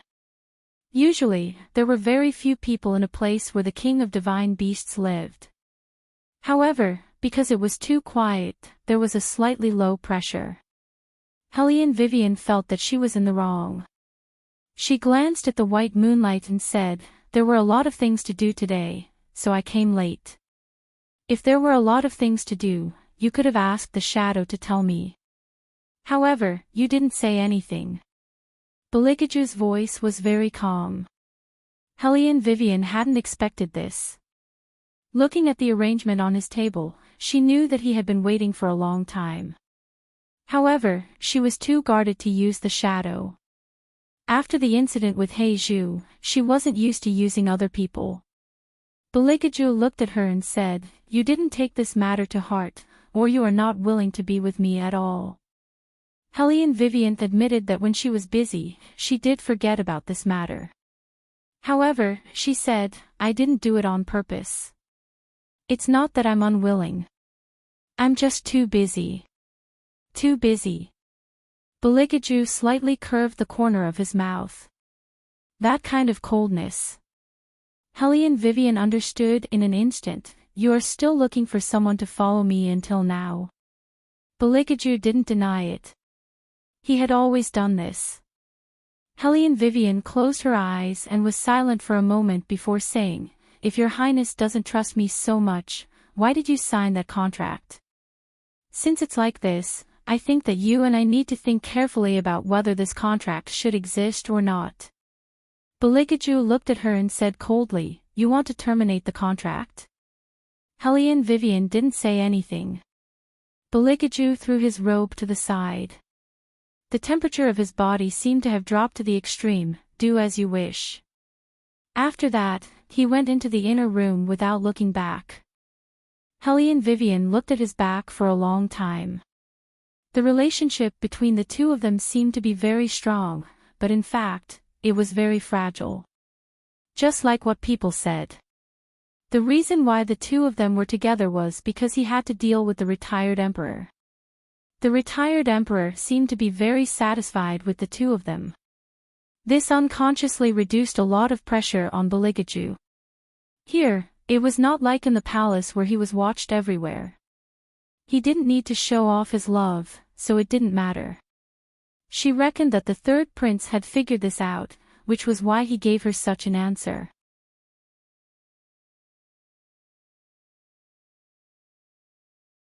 Chapter 292. Are we going back just like that? Yuan Ming turned around and looked at the tall and straight figure standing in front of the window. He smirked, It's good to go back. Woman, you better move faster, in case someone catches you and jumps over the wall." Helene Vivian felt that Yuan Ming was unusually talkative today. However, Helene Vivian still picked up her pace and jumped over the high wall in 2 or 3 steps. Bang! As Helene Vivian disappeared, the candlelight in front of the window seemed to be extinguished all of a sudden. Even the teacups on the table were shattered to pieces on the floor. And Ying's scalp went numb. The person who shattered the teacups did not have any expression on his face. He just walked over slowly and unbuttoned his clothes. And Ying could not help but let out a sigh of relief. He stepped back slowly and closed the door. He reached out and touched his forehead. It was all sweaty. It was rare to see His Highness like this. The next day, before the sun had even risen, Wei Wei had already leapt to the highest point of the entire White Academy, observing each and every move of every student. Woman, looking for him like this is like looking for a needle in a haystack. It was the first time that Yuan Ming woke up so early. He was still excited. Why don't you find a teacher and threaten him? Helene Vivian yawned. I don't want to be kicked out of the academy. Are we just going to stand here all the time? Yuan Ming looked at the empty surroundings. Helene Vivian glanced at him. What are you afraid of? Qing Zhan will send us food anyway. Don't you have to go to class? Yuan Ming raised his eyebrows. Helene Vivian smiled gently. I applied for leave. The teacher actually gave it to you. When did the little old man who wanted to strangle this woman to death become so easy to talk to? Helene Vivian covered her small belly and rubbed it back and forth. Women always have a few days of discomfort in a month. That's what I told him. Yuan Ming paused and covered his face silently. That little old man must have gone crazy when he heard what you said. No, he didn't. He just blushed as if I did something to him. Helene Vivian yawned again with tiredness. I really don't have any thoughts about that old man. Yuan Ming, he was also speechless towards this woman. However, later, he found out that Helene Vivian was really not feeling well. He frowned and picked a few strawberries for Helene Vivian to replenish her vitality. After eating the strawberries, Helene Wei Wei finally felt better. She hugged her little tummy and stayed in a daze for a while. She felt a little uncomfortable from the heat and her face looked pale. Third sister-in-law. This time, the little 7th prince was not holding a meat bun. He was dressed very majestically. There were 2 other little bald heads on his left and right. He looked like a little emperor on patrol. Helene Vivian did not lie, a little. Little 7th prince frowned solemnly and ordered the 2 people on his left and right, go to third brother and tell him that third sister-in-law is not feeling well. Yes. The 2 little baldies were about to fly away. Helene Vivian reached out and pulled them back. It's not that bad. I'll just sit here for a while. You guys can leave. The 2 little baldies subconsciously looked at little 7th prince. Little 7th prince waved his hand. That kind of aura was exactly the same as his third brother's. Helene Vivian found it interesting. I've never seen these 2 little baldies before. Third brother asked me to choose the shadow guards. Little 7th prince said with vigor, these 2 are more pleasing to the eye. Helene Vivian raised her eyebrows. Logically speaking, only the person most likely to inherit the throne would have his own shadow guards. Needless to say, the royal guards were appointed by the retired emperor himself. Now that the man asked little 7th to choose the shadow guards, his meaning was obvious. He would be the one who came up with the plan and little 7th would inherit the throne in the end. But, does anyone else know about this? This was what Helene Wei Wei was worried about. If anyone knew about Bailey Jia Ju's thoughts, the little one would be in a very dangerous situation. Sure enough, little 7th shook his head and sat beside Helene Vivian like a little tiger. Last year, third brother told me not to tell anyone about this. Then why did you tell me? Helene Vivian thought for a while. Since last year. How deep was His Highness' plan? The little one raised his head and said domineeringly, "Your third sister-in-law, not anyone else." Helene Vivian wanted to hug the child again. He was so punk. "If you run out of jerky in the future, ask for it from me. I'll get someone to buy it for you." Okay. Indeed, he would not be happy without meat. His eyes lit up. The little one looked at her. "You really don't need to tell third brother." "No." Helene Vivian waved her hand. The little one put down the wooden stick in his hand. "Then you'll miss a chance to fight for favor. This won't do." Helene Vivian was amused. "You know what it means to fight for favor. When I was young, I wanted to see third brother. I would cry out in pain and third brother would come and feed me meat." The little one was definitely imparting his experience with a serious look on his face. But, was it really good to eat meat when one was sick? Obviously, the royal family had no common sense in taking care of people. Little Seventh didn't know much either. How did these two brothers grow up? Wei Wei heaved a long sigh and pondered. "Could it be that you haven't heard people say that your third brother married me in order to deal with retired emperor? You still treat me as one of your own and gave me so many instructions. Don't listen to their nonsense." The little one jumped down and looked at Helene Vivian with a serious face. Shadow listened at the side and felt relieved. He didn't expect the little seventh prince to be so sensible. He even knew how to explain for His Highness. However, the little one's next sentence almost made him vomit blood. He said, "Third brother married you because you can cook well." Shadow, Yuan Ming, Helene Vivian. She didn't even know that the royal family had taken a fancy to her cooking skills. "It's fine as long as you can cook well." The little one snorted and was very cold. "What do they know?" Shadow. Indeed, they didn't know. She could become a princess just because she could cook well. What the hell was this? Ha ha ha, as expected of little seventh. Nangong Lai sat on the chair and laughed so hard that his stomach hurt. "Aw Ju, I've known you for so long, but this is the first time I've heard that you would choose a princess for food." Beligaju looked at him indifferently. Nangong Lai saw that Beligaju's expression was really unfriendly, so he immediately sat up straight. Beligaju stood up and took the white handkerchief from Shadow's hand to wipe his hands. Nangong Lai leaned back, but the academy doesn't seem to be very peaceful recently. There are 2 transfer students all of a sudden. "Aw Ju, that girl, you didn't see her.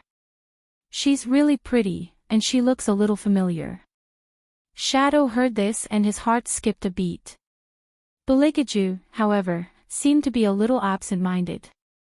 Nangong Lai raised his eyebrows and continued, "Do you want to come with me to have a look?"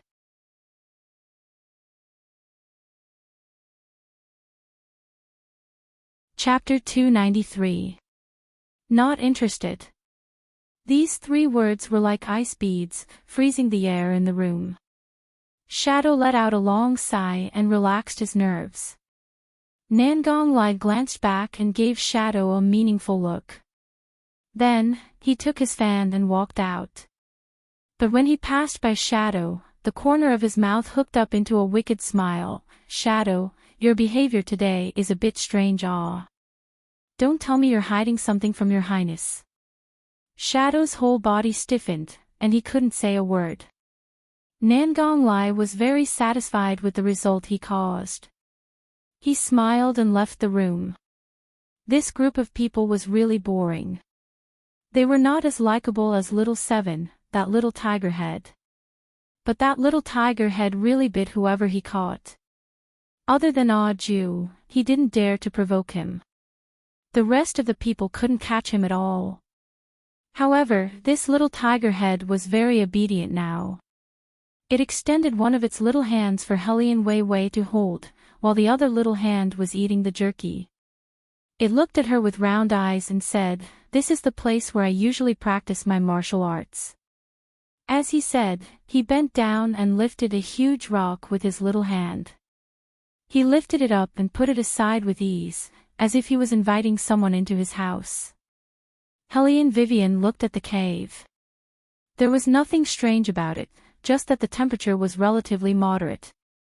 Xiao Yi, make way. Helene Vivian just had this thought when she saw the little one driving away the huge monster in front of him. There was no sense of uneasiness in his expression at all. That's a magical beast.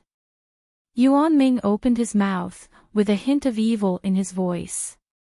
I didn't expect that someone would dare to raise a magical beast in the White Academy. This little seventh prince is really bold. The magical beast named Xiao Yi moved its eyeballs, as if it sensed the danger emitted by Helene Vivian. Its blood-red eyes stared straight at Helene Vivian. Little Tiger Head patted it. Xiao Yi, don't be rude. That's my sister-in-law. If you're rude to her, third brother will release the fire Qilin to bite you. Be good and make way, I'm going to sleep. The magical beast actually listened to little Seven's words and moved inside.